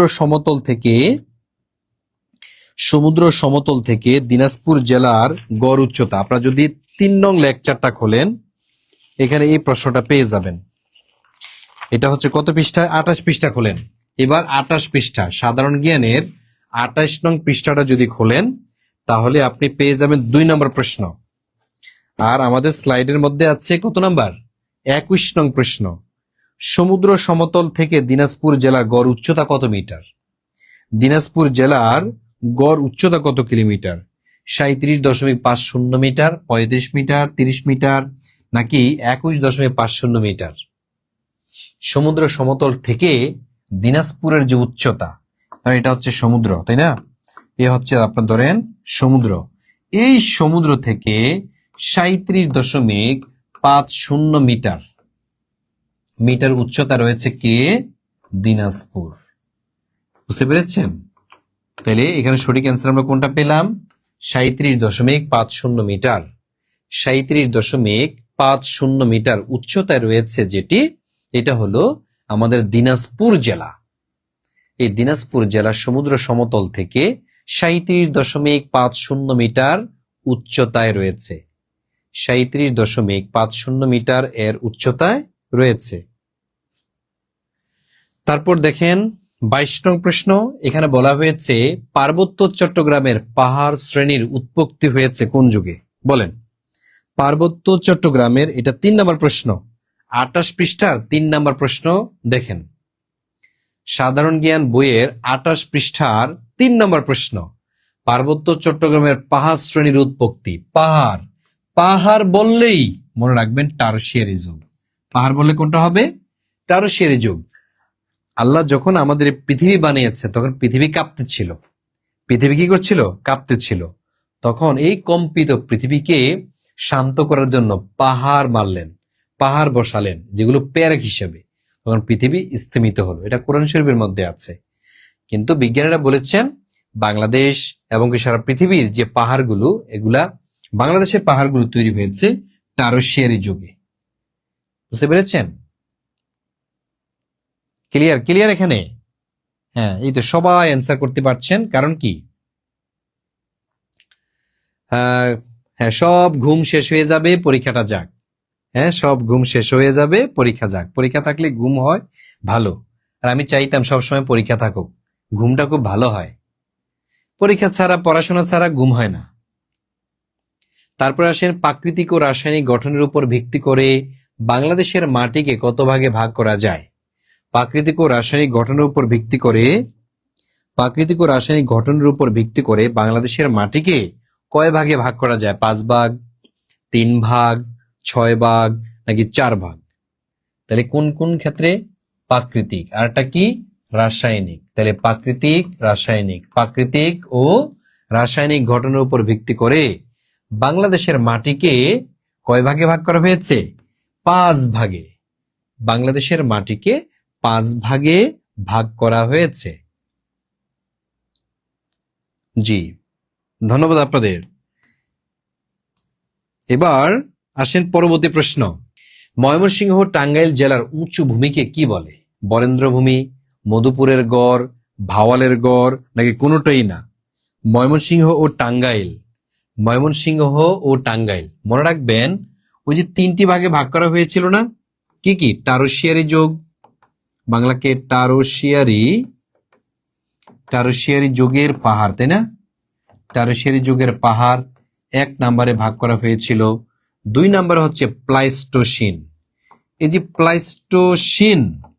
প্লাইস্টোসিন কালের কি? সোপান। প্লাইস্টোসিন কালের সোপান সমূহ এটাকে আবার 3 ভাগে ভাগ করেছে। প্লাইস্টোসিন কালের সোপান সমূহকে 3 ভাগে ভাগ করা হয়েছে। এর মধ্যে একটা কি? একটা হচ্ছে মধুপুর গড়। এই যে মধুপুর গড়। তাহলে মধুপুর গড় কোনটা? ময়মনসিংহ ও টাঙ্গাইল। ঠিক আছে, মধুপুর গড়। আরেকটা কি? ভাওয়ালের গড়। মধুপুর ও ভাওয়ালের গড়, এটা একসাথেই, এটা লিখে ফেলি। মধুপুর ও ভাওয়ালগড় একসাথে লিখে ফেললাম। ভাওয়ালগড় এটা হচ্ছে গাজীপুরে, আর মধুপুর যেটা সেটা হচ্ছে ময়মনসিংহ ও টাঙ্গাইলে। আরেকটা এটা হচ্ছে রাজশাহী অঞ্চল নেই, সেটা হচ্ছে বরেন্দ্র ভূমি, তাই না? এই যে বরেন্দ্র ভূমি। আর অঞ্চল প্লাইস্টোসিন কালে সেটা হচ্ছে কোনটা? লালমাই পাহাড়। এই সেই লালমাই পাহাড়। এভাবে প্লাইস্টোসিন কালকে 3 ভাগে ভাগ করা হয়েছে। প্লাইস্টোসিন কালকে 3 ভাগে ভাগ করা হয়েছে। এই যে লালমাই পাহাড়, লালমাই পাহাড় এটা হচ্ছে কুমিল্লাতে অবস্থিত। বরেন্দ্র ভূমি এটা রাজশাহীতে অবস্থিত।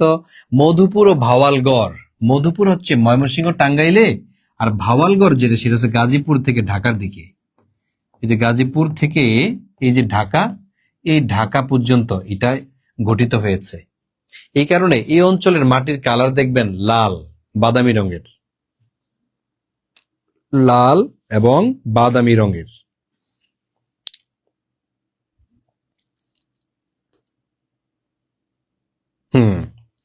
Clear clear. তাহলে এবার দেখবো হচ্ছে 25 নম্বর প্রশ্ন। অবস্থান অনুসারে বাংলাদেশের টারসিয়ারি পাহাড়কে কত ভাগে ভাগ করা যায়? টারসিয়ারি যুগের পাহাড়কে আমরা কয় ভাগে ভাগ করতে পারি বলেন তো? হ্যাঁ, অবস্থান অনুসারে টারসিয়ারি যুগের পাহাড়কে আমরা 2 ভাগে ভাগ করতে পারি। টারসিয়ারি যুগের পাহাড়কে আমরা 2 ভাগে ভাগ করতে পারি। 2 ভাগ কিভাবে দেখেন তো? 2 ভাগটা হলো, একটা হলো পূর্বাঞ্চল, একটা কি, একটা হলো পূর্বাঞ্চল, এই যে পূর্বাঞ্চল, আরেকটা হলো উত্তর পূর্বাঞ্চল। ঠিক আছে, উত্তর পূর্বাঞ্চল। তাহলে এই 2টা ভাগে ভাগ করা হয়েছে, এই 2 ভাগে ভাগ করা হয়েছে, 1 নাম্বার আর হচ্ছে 2 নাম্বার। তাইলে অবস্থান অনুসারে বাংলাদেশের টারসিয়ারি যুগের পাহাড়, টারসিয়ারি যুগের পাহাড়কে 2 ভাগে ভাগ করা হয়েছে।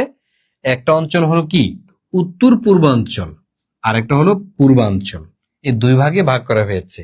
উত্তর পূর্বাঞ্চলে যে পাহাড়গুলো, এই পাহাড়কে কি বলা হয়? টিলা বলা হয়। আপনারা যে দেখবেন এই টিলার উপরেই মূলত চা বাগান। আর পূর্বাঞ্চল বলতে যেমন আপনার চিম্বুক পাহাড়, তাই না, চিম্বুক, তারপরে কি আলু টিলা, এগুলো হচ্ছে আপনার এই পূর্বাঞ্চলে অবস্থিত। এগুলো হলো পূর্বাঞ্চলে অবস্থিত। তাহলে পূর্বাঞ্চলের পাহাড়গুলো হচ্ছে অনেক বড় বড়। ঠিক আছে, আবার মধ্য অঞ্চলেও আছে, যেমন ময়মনসিংহে আছে গারো পাহাড়, এইটার চেয়ে বড় বাংলাদেশে আর নাই। কিন্তু এই যে চিম্বুক পাহাড়, যেটা চিম্বুক পাহাড়, এটা অনেক উঁচুতে, অনেক উঁচুতে একটা জায়গা আছে। ওই জায়গাটা হলো বাংলাদেশের সর্বোচ্চ চূড়া বা সর্বোচ্চ শৃঙ্গ। বলতে হবে বাংলাদেশের সর্বোচ্চ শৃঙ্গের নাম কি? কমেন্টে জানান, কমেন্টে। বাংলাদেশের সর্বোচ্চ শৃঙ্গের নাম কি? কমেন্টে জানিয়ে দিবেন।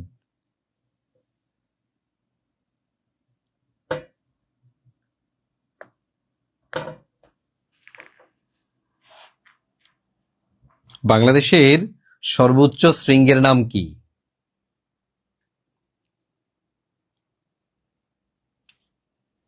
হ্যাঁ, তাজিং ডং বা বিজয়। ইয়েস, যারা তাজিং ডং লিখেছেন, যারা তাজিং ডং লিখেছেন অথবা বিজয় লিখেছেন, তাদের প্রত্যেকের অ্যান্সার হয়েছে তাজিং ডং বা বিজয়।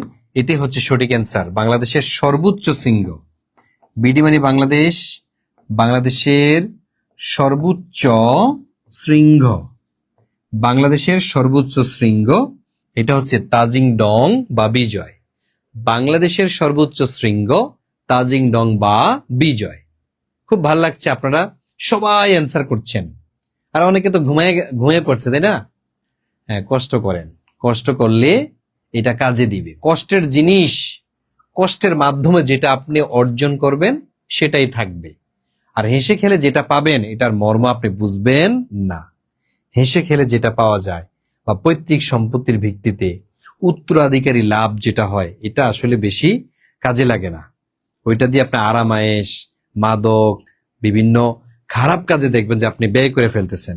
কিন্তু দেখি আপনি কষ্টে অর্জিত টাকা দিয়ে আপনি গাঞ্জা মদ খান তো পারবেন? দেখবেন যে আপনার বিবেকে বাধা দিবে, কষ্ট লাগবে। ঠিক আছে, বাবার টাকা যত সহজে ভাঙা যায়, হ্যাঁ, নিজের টাকা কিন্তু এত সহজে ভাঙা যায় না। ওকে। তারপরে রাজশাহীর উত্তরাংশ, বগুড়া পশ্চিমাংশ, রংপুর ও দিনাজপুরের কিছু অংশ নিয়ে গঠিত কি? পলল গঠিত সমভূমি, বরেন্দ্রভূমি, চলন বিল নাকি পাহাড়পুর? তাহলে মনে রাখবেন, আমি বলেছি একটু আগে যে রাজশাহী যে অঞ্চলটা এটা হচ্ছে প্লাইস্টোসিন কালের সোপান সমূহের একটা অঞ্চল। আর সে অঞ্চলটা কি? সেটা হচ্ছে বরেন্দ্রভূমি। বরেন্দ্রভূমি এটা হচ্ছে সঠিক অ্যান্সার। বরেন্দ্রভূমিটা হলো সঠিক অ্যান্সার হবে। তারপরে দ্রুত আমরা অনেকগুলো প্রশ্ন সলভ করবো আজকে, অনেকগুলো প্রশ্ন সলভ। আর প্রত্যেকটা প্রশ্ন আপনারা দেখেন বিভিন্ন চাকরির পরীক্ষাতে এসেছে, তারপরে 10 থেকে 20তম গ্রেডের চাকরির পরীক্ষাগুলোতে এসেছে। এই প্রশ্নগুলো আমি বাছাই করে আপনাদেরকে দেখাচ্ছি। আর এই প্রশ্নগুলো বাছাইকৃত আমাদের বইটাতে, আমাদের যে সাধারণ জ্ঞানের বইটা, এই বইটাতে আলহামদুলিল্লাহ এই প্রশ্নগুলো আপনি এক নজর দেখলে মুখস্থ হয়ে যাবে। আর এখান থেকে দেখবেন হুবহু প্রশ্ন চলে আসছে, এই টপিকগুলো থেকে হুবহু প্রশ্ন চলে আসবে ইনশাল্লাহ। নিচের কোন বনভূমি রূপটি বাংলাদেশে পাওয়া যায় না? মালভূমি, প্লাবন, সমভূমি, পাহাড়, দ্বীপ। বলেন, বাংলাদেশে কি দ্বীপ আছে? আছে, তাহলে এটা হচ্ছে না। বাংলাদেশে পাহাড় আছে? আছে, তাহলে এটা হচ্ছে না। প্লাবন, সমভূমি, বাংলাদেশে প্লাবন আছে? হ্যাঁ, পদ্মা, মেঘনা, যমুনা প্লাবনের কারণে তো হয়েছে, আছে। বাংলাদেশে মালভূমি আছে? নাই। তার মানে এটাই হচ্ছে সঠিক অ্যান্সার। যেমন আপনারা পড়েছেন না, পামির মালভূমি, এই সেই পামির মালভূমি, একবার সমতল ভূমির মতো, হ্যাঁ, সমুদ্র সমতল থেকে উঁচুতে, এটাকে কি বলা হয়? মালভূমি বলা হয়। যেমন পামির মালভূমি, এটাকে কি বলা হয়? পৃথিবীর ছাদ।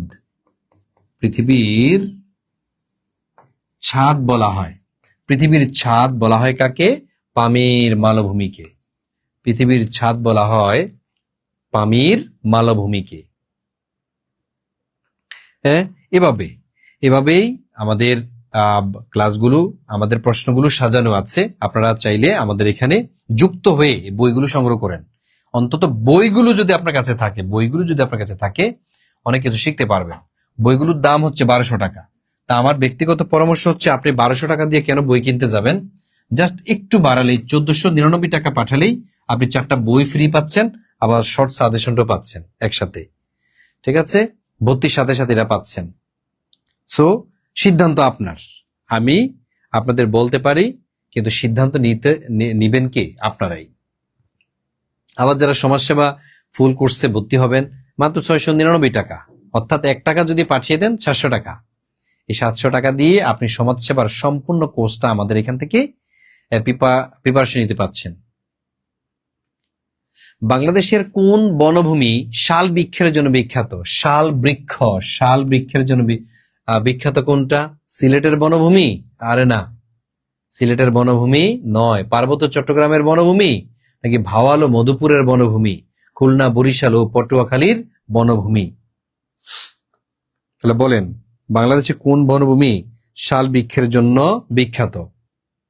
বাংলাদেশের যেই বনভূমি, এটা কত পৃষ্ঠায় আছি আমরা? 28 পৃষ্ঠায়। 28 পৃষ্ঠাতে আপনারা যদি চলে আসেন 9 নম্বর প্রশ্নে, তাহলে উত্তরটা পেয়ে যাবেন। সেটা হচ্ছে পার্বত্য চট্টগ্রাম। এটা কোথায় হবে? পার্বত্য চট্টগ্রাম। হ্যাঁ, আমরা এই যে রাতারগুল গিয়েছিলাম, রাতারগুল, ও মাই গড, রাতারগুল এত সুন্দর এবং চমৎকার অঞ্চল এই রাতারগুল, যেখানে দেখা যায় নৌকা দিয়ে আপনি হিজল গাছ দেখতে পাচ্ছেন একবার ঘুরে ঘুরে। আজ থেকে 20 বছর আগে যে বন্যা হইতো, যে অবস্থা, এটা যদি ফিল নিতে চান তাহলে রাতারগুলে যান, একবার ন্যাচারাল ভিউটা আপনি দেখতে পাবেন সিলেটে। তারপর আসে, নিচের কোন ভূমিরূপটি নিচের কোন ভূমিরূপ বাংলাদেশে পাওয়া যায় না? আসলে কোনটা বাংলাদেশে পাওয়া যায় না? সেটা হচ্ছে মালভূমি। অলরেডি আমি এটা বলেছি, এটা শেষ। তাইলে পরবর্তী প্রশ্ন কি আছে? পরবর্তী প্রশ্ন, বাংলাদেশের কোন বনভূমি শাল বৃক্ষের জন্য বিখ্যাত? বাংলাদেশের কোন বনভূমি শাল বৃক্ষের জন্য বিখ্যাত? এটা তো আমি বলেছি। আচ্ছা, বরেন্দ্রভূমি বলা হয়।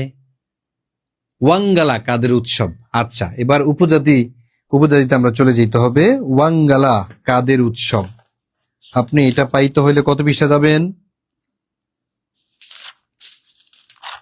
আপনাকে চলে যাইতে হবে পরবর্তী লেকচারে, 4 নং লেকচারে আপনি যাইতে হবে। গিয়ে আপনি খুলবেন হচ্ছে 33 পৃষ্ঠা। 33 পৃষ্ঠা খোলেন, 33 পৃষ্ঠায় যান। 33 পৃষ্ঠার 1 নাম্বার প্রশ্ন, ওয়াঙ্গালা কাদের উৎসব? হ্যাঁ, উপজাতিদের বিভিন্ন উৎসব আছে না, যেমন গারোদের একটা উৎসবের নামই হচ্ছে ওয়াঙ্গালা। গারোদের যে উৎসব এটার নামে কি? ওয়াঙ্গালা উৎসব।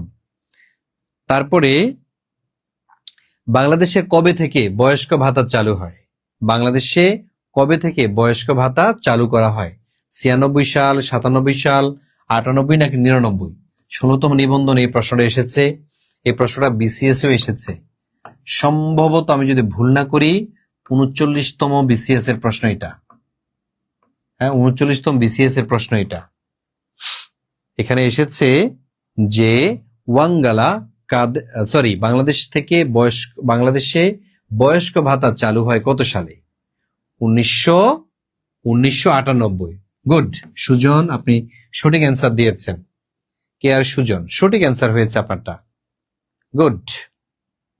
তাহলে 1998 সালে বাংলাদেশে বয়স্ক ভাতা কি হয়েছিল? চালু হয়েছিল। তারপর দেখেন 32 নম্বর প্রশ্ন, বাংলাদেশের প্রথম আদমশুমারি হয় কত সালে? 1979, 1972, 73 নাকি 74? হ্যাঁ, 1900 কত সালে বাংলাদেশে প্রথম আদমশুমারি হয়? পুরো পাকিস্তান না, বাংলাদেশের। দেশ যখন স্বাধীন হয়ে যায়, স্বাধীনতার পরে এই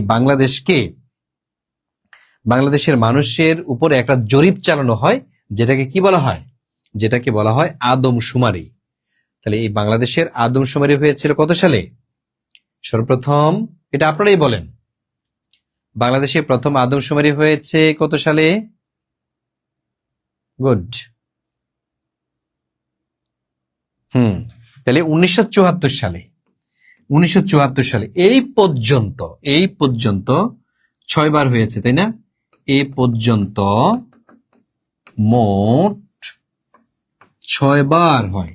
এই পর্যন্ত মোট 6 বার আদমশুমারিটা হয়েছে। এই পর্যন্ত মোট 6 বার আদমশুমারিটা হয়েছে। সর্বশেষ কত সালে? সর্বশেষ হওয়ার কথা ছিল 21-এ, হয়েছে 22-এ, তাই না? 2022-এ এই আদমশুমারিটা অনুষ্ঠিত হয়েছিল। 2022 সালে আদমশুমারিটা অনুষ্ঠিত হয়েছিল। গুড। চাকমাদের বর্ষবরণ অনুষ্ঠানকে কি বলা হয়? চাকমা যে উপজাতি রয়েছে তাদের যে বর্ষবরণ অনুষ্ঠান, এটাকে কি বলা হয়? সাংগ্রেন নাকি বিজু, তঞ্চঙ্গা নাকি নৌ উৎসব? চাকমাদের বৎসবরণ যে অনুষ্ঠান, এটাকে কি বলা হয়? বিজু উৎসব বলা হয়। বৎসরে একবার তারা অনুষ্ঠানটা উদযাপন করে। আমরা যেমন ঈদুল ফিতর, ঈদুল আজহা, হিন্দুরা যেমন সরস্বতী পূজা, কালী পূজা ইত্যাদি পূজা পালন করে, তেমনি ভাবে বৌদ্ধ ধর্ম অবলম্বী চাকমারা বিজু উৎসবটা পালন করে থাকে। বিজু উৎসবটা পালন করে থাকে।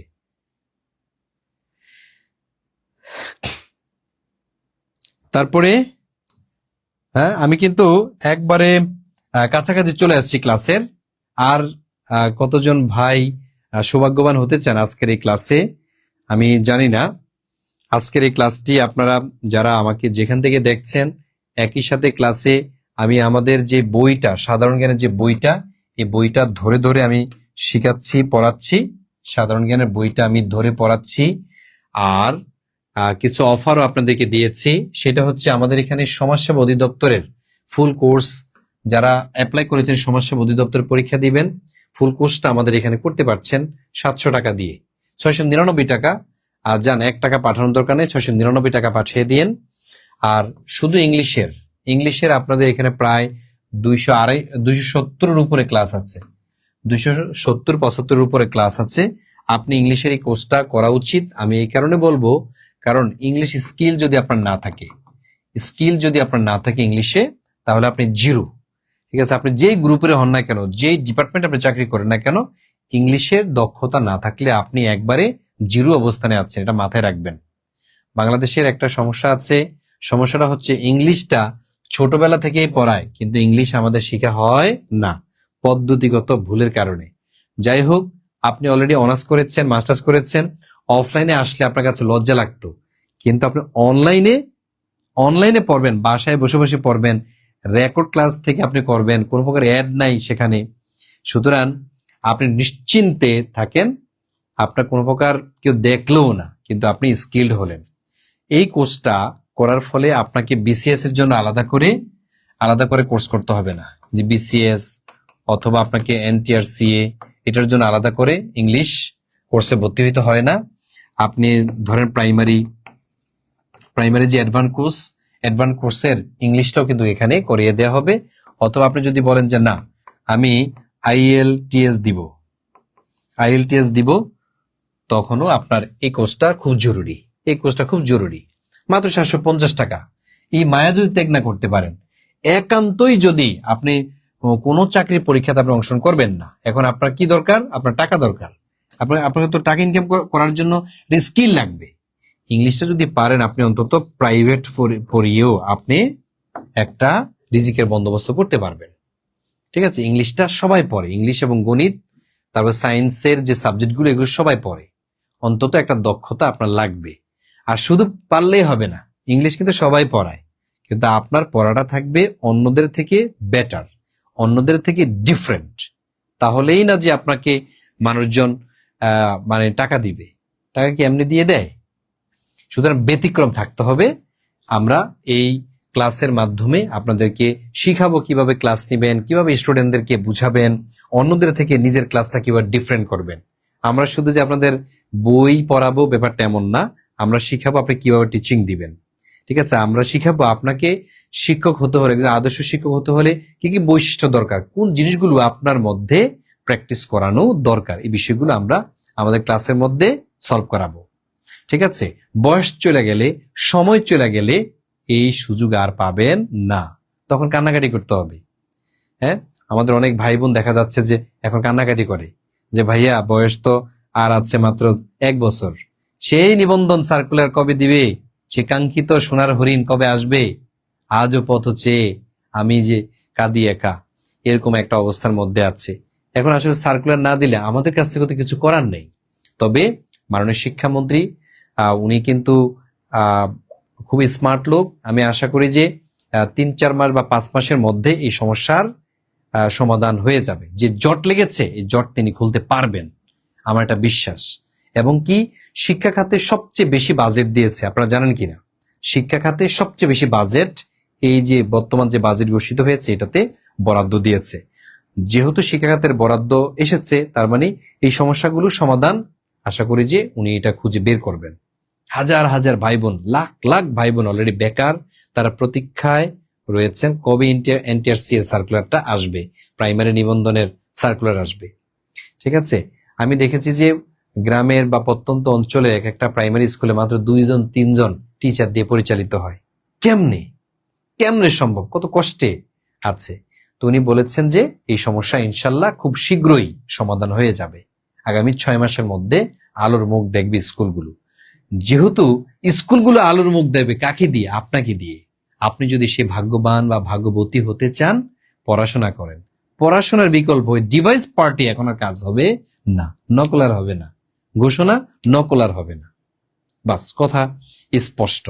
এই জন্য আপনাকে পড়াশোনা করতে হবে, যোগ্যতা অর্জন করতে হবে, তারপরে আপনাকে পরীক্ষা বসতে হবে। শুধু পরীক্ষা দিলেন ফেল করলেন, এরকম যাতে না হয়।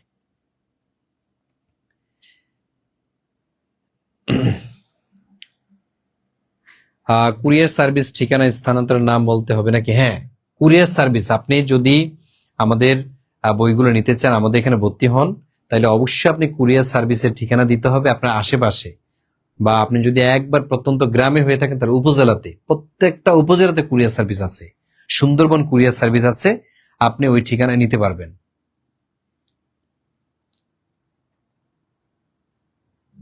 হ্যাঁ, তারপরে হ্যাঁ বই আপনি কিনতে পারবেন, তবে 1200 টাকা লাগবে। আমার পরামর্শ, বই কেন কিনবেন, সাথে সাথে আপনি কোর্সটাই কিনেন। ঠিক আছে, বই 1200 টাকা দিয়ে না কিনে আপনি কোর্সটা কিনে ফেলেন, তাহলে বই তো ফ্রিতে পেয়ে যাচ্ছেন, আবার সাজেশনে পাচ্ছেন। তারপরে সাজেশন আলাদা কিনবেন, বই আলাদা কিনবেন, এত কেন? আপনার টাকা তো একটু সেভ করা উচিত, তাই না? আপনাদের জন্যই তো হচ্ছে এই বইগুলো সাজানো। এই বইগুলো আমরা যে তৈরি করেছি এতজন টিচার মিলে, আপনি বইগুলো একটু পড়ে দেখেন, একবার হলেও পড়ে দেখা উচিত। হ্যাঁ, আশা করি যে প্রত্যেকটা বই, যেমন সাধারণ জ্ঞানের টোটাল কত পেজ আমি যদি দেখি, 138 পেজ। ডেইলি যদি আপনি 10 পৃষ্ঠা করে পড়েন, তাহলে কয়দিন লাগবে বলেন? 2 বছর লাগবে। হ্যাঁ, আপনি 15 দিনের মধ্যেই বই কিন্তু রিভিশন দেওয়া সম্ভব। আর বই রিভিশন দেওয়া মানে কনফিডেন্স তৈরি হওয়া। বই রিভিশন দিলেই মনটা বড় হয়ে যায়। বই রিভিশন দিলেই নিজের কাছে একটা ভালো লাগে যে আমি মনে হয় পারবো। বই কিন্তু শেষ, ঠিক আছে? আবার যখন রিভিশনে আসবেন, রিভিশন এর পরে যদি রিভিশন দেন, পড়ার তো শেষ নেই, রিভিশনের পর রিভিশন দিলে দেখবেন যে বই খতম। তারপর হচ্ছে নতুন কিছু পড়তে আপনার মনে চাইবে। যখন আপনার এই বইগুলো শেষ হবে, আপনার তৃষ্ণা, আপনি আরো শিখতে চান, আমাদের সাথে যোগাযোগ করেন, আমরা আপনাকে হেল্প করব আরো নতুন কিছু বই দিয়ে, যে হ্যাঁ ভাইয়া, আপনার যেহেতু এগুলো শেষ হয়ে গিয়েছে, আপনি তাহলে এটা পড়তে পারেন। ঠিক আছে, বিদ্যা অর্জনের কোনো শেষ নাই, আমরা পরামর্শ দিব আমাদের জায়গা থেকে। হ্যাঁ, তাহলে 19তম নিবন্ধনের আমাদের ভর্তির যে নাম্বার, বিকাশ নাম্বার, নগদ নাম্বার, সেটা হলো 01767 265758, এই নাম্বার। হ্যাঁ, এই নাম্বারেই হচ্ছে আপনি বিকাশ নগদ থেকে সেন্ড মানি করবেন। আর যারা হচ্ছে রকেটটা ইউজ করতে চান, তারা হচ্ছে 01515 265836, এটা হচ্ছে রকেট। আপনারা যেই নাম্বারেই পাঠান অসুবিধা নেই, আমাদেরকে স্ক্রিনশট দিবেন হোয়াটসঅ্যাপ এই নাম্বারে। হ্যাঁ, অথবা ফোন দিবেন যে ভাই আমি টাকা পাঠিয়েছি, আমাকে অ্যাড করেন, আমরা একটা অ্যাড করব আপনাকে সেই গ্রুপের মধ্যে। আমরা বলেছি 100 ক্লাস, কিন্তু 100 ক্লাসের বেশি পাবেন।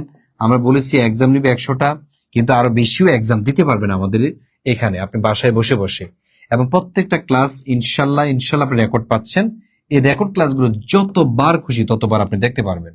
এখানে আমরা পড়াবো হচ্ছে ধরেন বাংলা একবার বেসিক ধরে ধরে, তারপর হচ্ছে ইংলিশ, এইটা বেসিক ধরে পড়ানো হয়, আবার ম্যাথ এটা কৌশল করে পড়ানো হয়, আর জিকেটা আমি পড়াই, সাধারণ জ্ঞান বইটা আমি পড়াবো আপনাদেরকে, আমি আপনাদেরকে নোট করিয়ে দিব।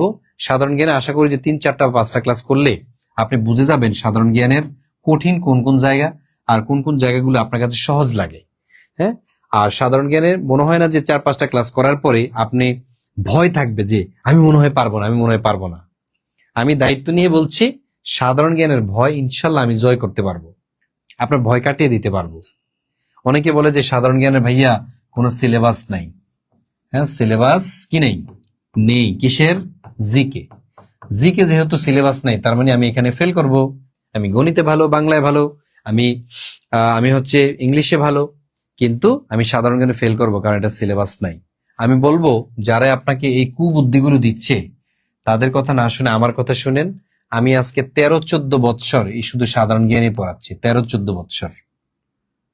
হ্যাঁ, সুতরাং আমি বলবো সাধারণ জ্ঞান কঠিন নয়। আবার অনেকে আপনাকে এই পাম দিবে যে দূর, সাধারণ জ্ঞান কোনো সাবজেক্ট হইলো? হ্যাঁ, এইটা হচ্ছে পরীক্ষার আগের রাত্রে একবার দেখলে হয়ে যাবে। এটা আমি মনে করি যে আপনাকে ধ্বংস করার জন্য বলছে।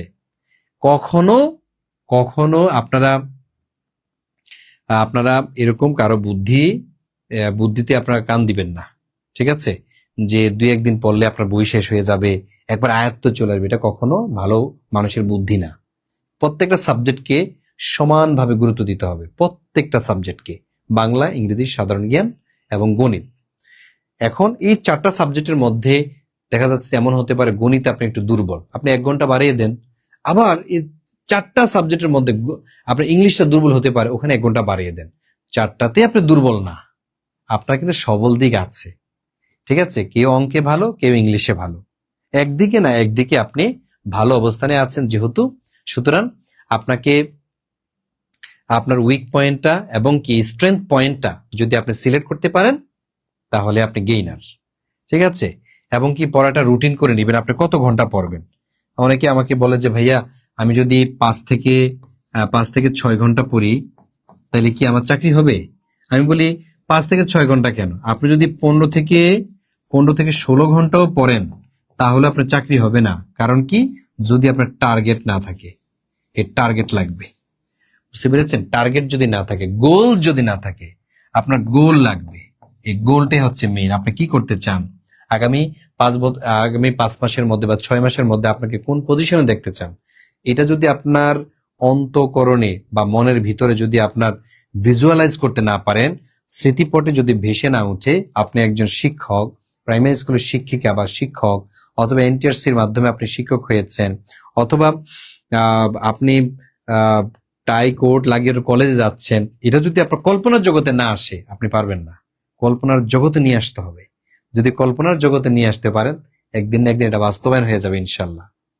মানুষ আগে স্বপ্ন দেখে, ঠিক আছে? কোনো বস্তু যদি সামনে পড়ে থাকে, এটাকে ব্রেনে আসে, তারপরে মানুষ দেখে, বুঝতে পেরেছেন? আর স্বপ্নটা উল্টা। স্বপ্নটা আপনাকে চোখ বন্ধ করে দেখতে হয়, আর সরি, চোখ খুলে দেখতে হয়, চোখ বন্ধ করে না, চোখ খুলে দেখতে হয়। এবং তার জন্য ভিশন দরকার, মিশন দরকার, অ্যাকশন দরকার, কাজ দরকার, ঠিক আছে? কাজ দরকার, কাজ করতে হবে। স্বপ্ন দেখে আবার বসে থাকলে হবে না, ঘুমাইলেই হবে না। স্বপ্নের জন্য রাতের ঘুম অনেক সময় কমিয়ে দিতে হবে। সকালের ঘুম, সারা রাত তো ঘুমান, সকালে আবার রেস্ট নেয় অনেকে, এইটা কমিয়ে দিতে হবে। পড়া সকালবেলা যেটা মুখস্থ হয়, সকালের 1 ঘন্টা পড়া আর অন্য সময়ে 3 ঘন্টা পড়ার সমান। দেখেন আপনি সকালে 2 ঘন্টা করে রেগুলার পড়েন না, দিনে যদি নাও পড়েন পুষিয়ে যাবে ওই 2 ঘন্টায়। কিন্তু আমাদের এখন রোগে পরিণত হয়েছে, সকালবেলা ঘুমাতে হবে, ঘুমাই আর ঘুমাই, দেখা যাচ্ছে যে দিনের আর বরকত পাই না, রাতও শেষ, দিনও শেষ। তো এই হচ্ছে আমাদের একটা ব্যারাম, এই হচ্ছে আমাদের একটা সমস্যা। তো যা হোক ভাই, আমি দীর্ঘক্ষণ আপনাদের সাথে ছিলাম, আপনাদেরকে আমি পড়িয়েছি যে ক্লাসগুলো, যে প্রশ্নগুলো। যদি তারপর সমস্যা থাকে, আপনাদের সাথে আমার দেখা হবে ইনশাল্লাহ। আর আপনাদেরকে যে অফারটা আমি দিয়েছি ভর্তির, এই অফারটা চলমান থাকবে আরো 10 মিনিট পর্যন্ত। তবে এই মুহূর্তে অনেকের বিকাশে টাকা নেই, নগদেও টাকা নেই, যে ভাইয়া তাহলে কি আমি অফারটা পেতে পাচ্ছি না, আমাকে কি আসলে 3500 টাকা দিতে হবে? হ্যাঁ, আমি তো ঘোষণা দিয়েছি, কি আমি ঘোষণা দিয়েছি 3500 টাকা লাইভ কেটে গেলে, আর লাইভ চলাকালীন কত? 1400 টাকা। লাইভ চলাকালীন 1400, লাইভ কেটে গেলে 3500। এখন আমি কি করবো ভাইয়া? কিচ্ছু করতে হবে না, আপনাকে এই যে নাম্বারটা দেওয়া হয়েছে, এই নাম্বারটা মেসেজ দিয়ে রাখেন যে আমি কাল টাকা পাঠাবো, আমি কাল 11টার মধ্যে, 11টার মধ্যে টাকা পাঠাবো, ঠিক আছে? টাকা পাঠাবো, এরকম একটা মেসেজ দিয়ে রাখেন, আর কিচ্ছু করতে হবে না।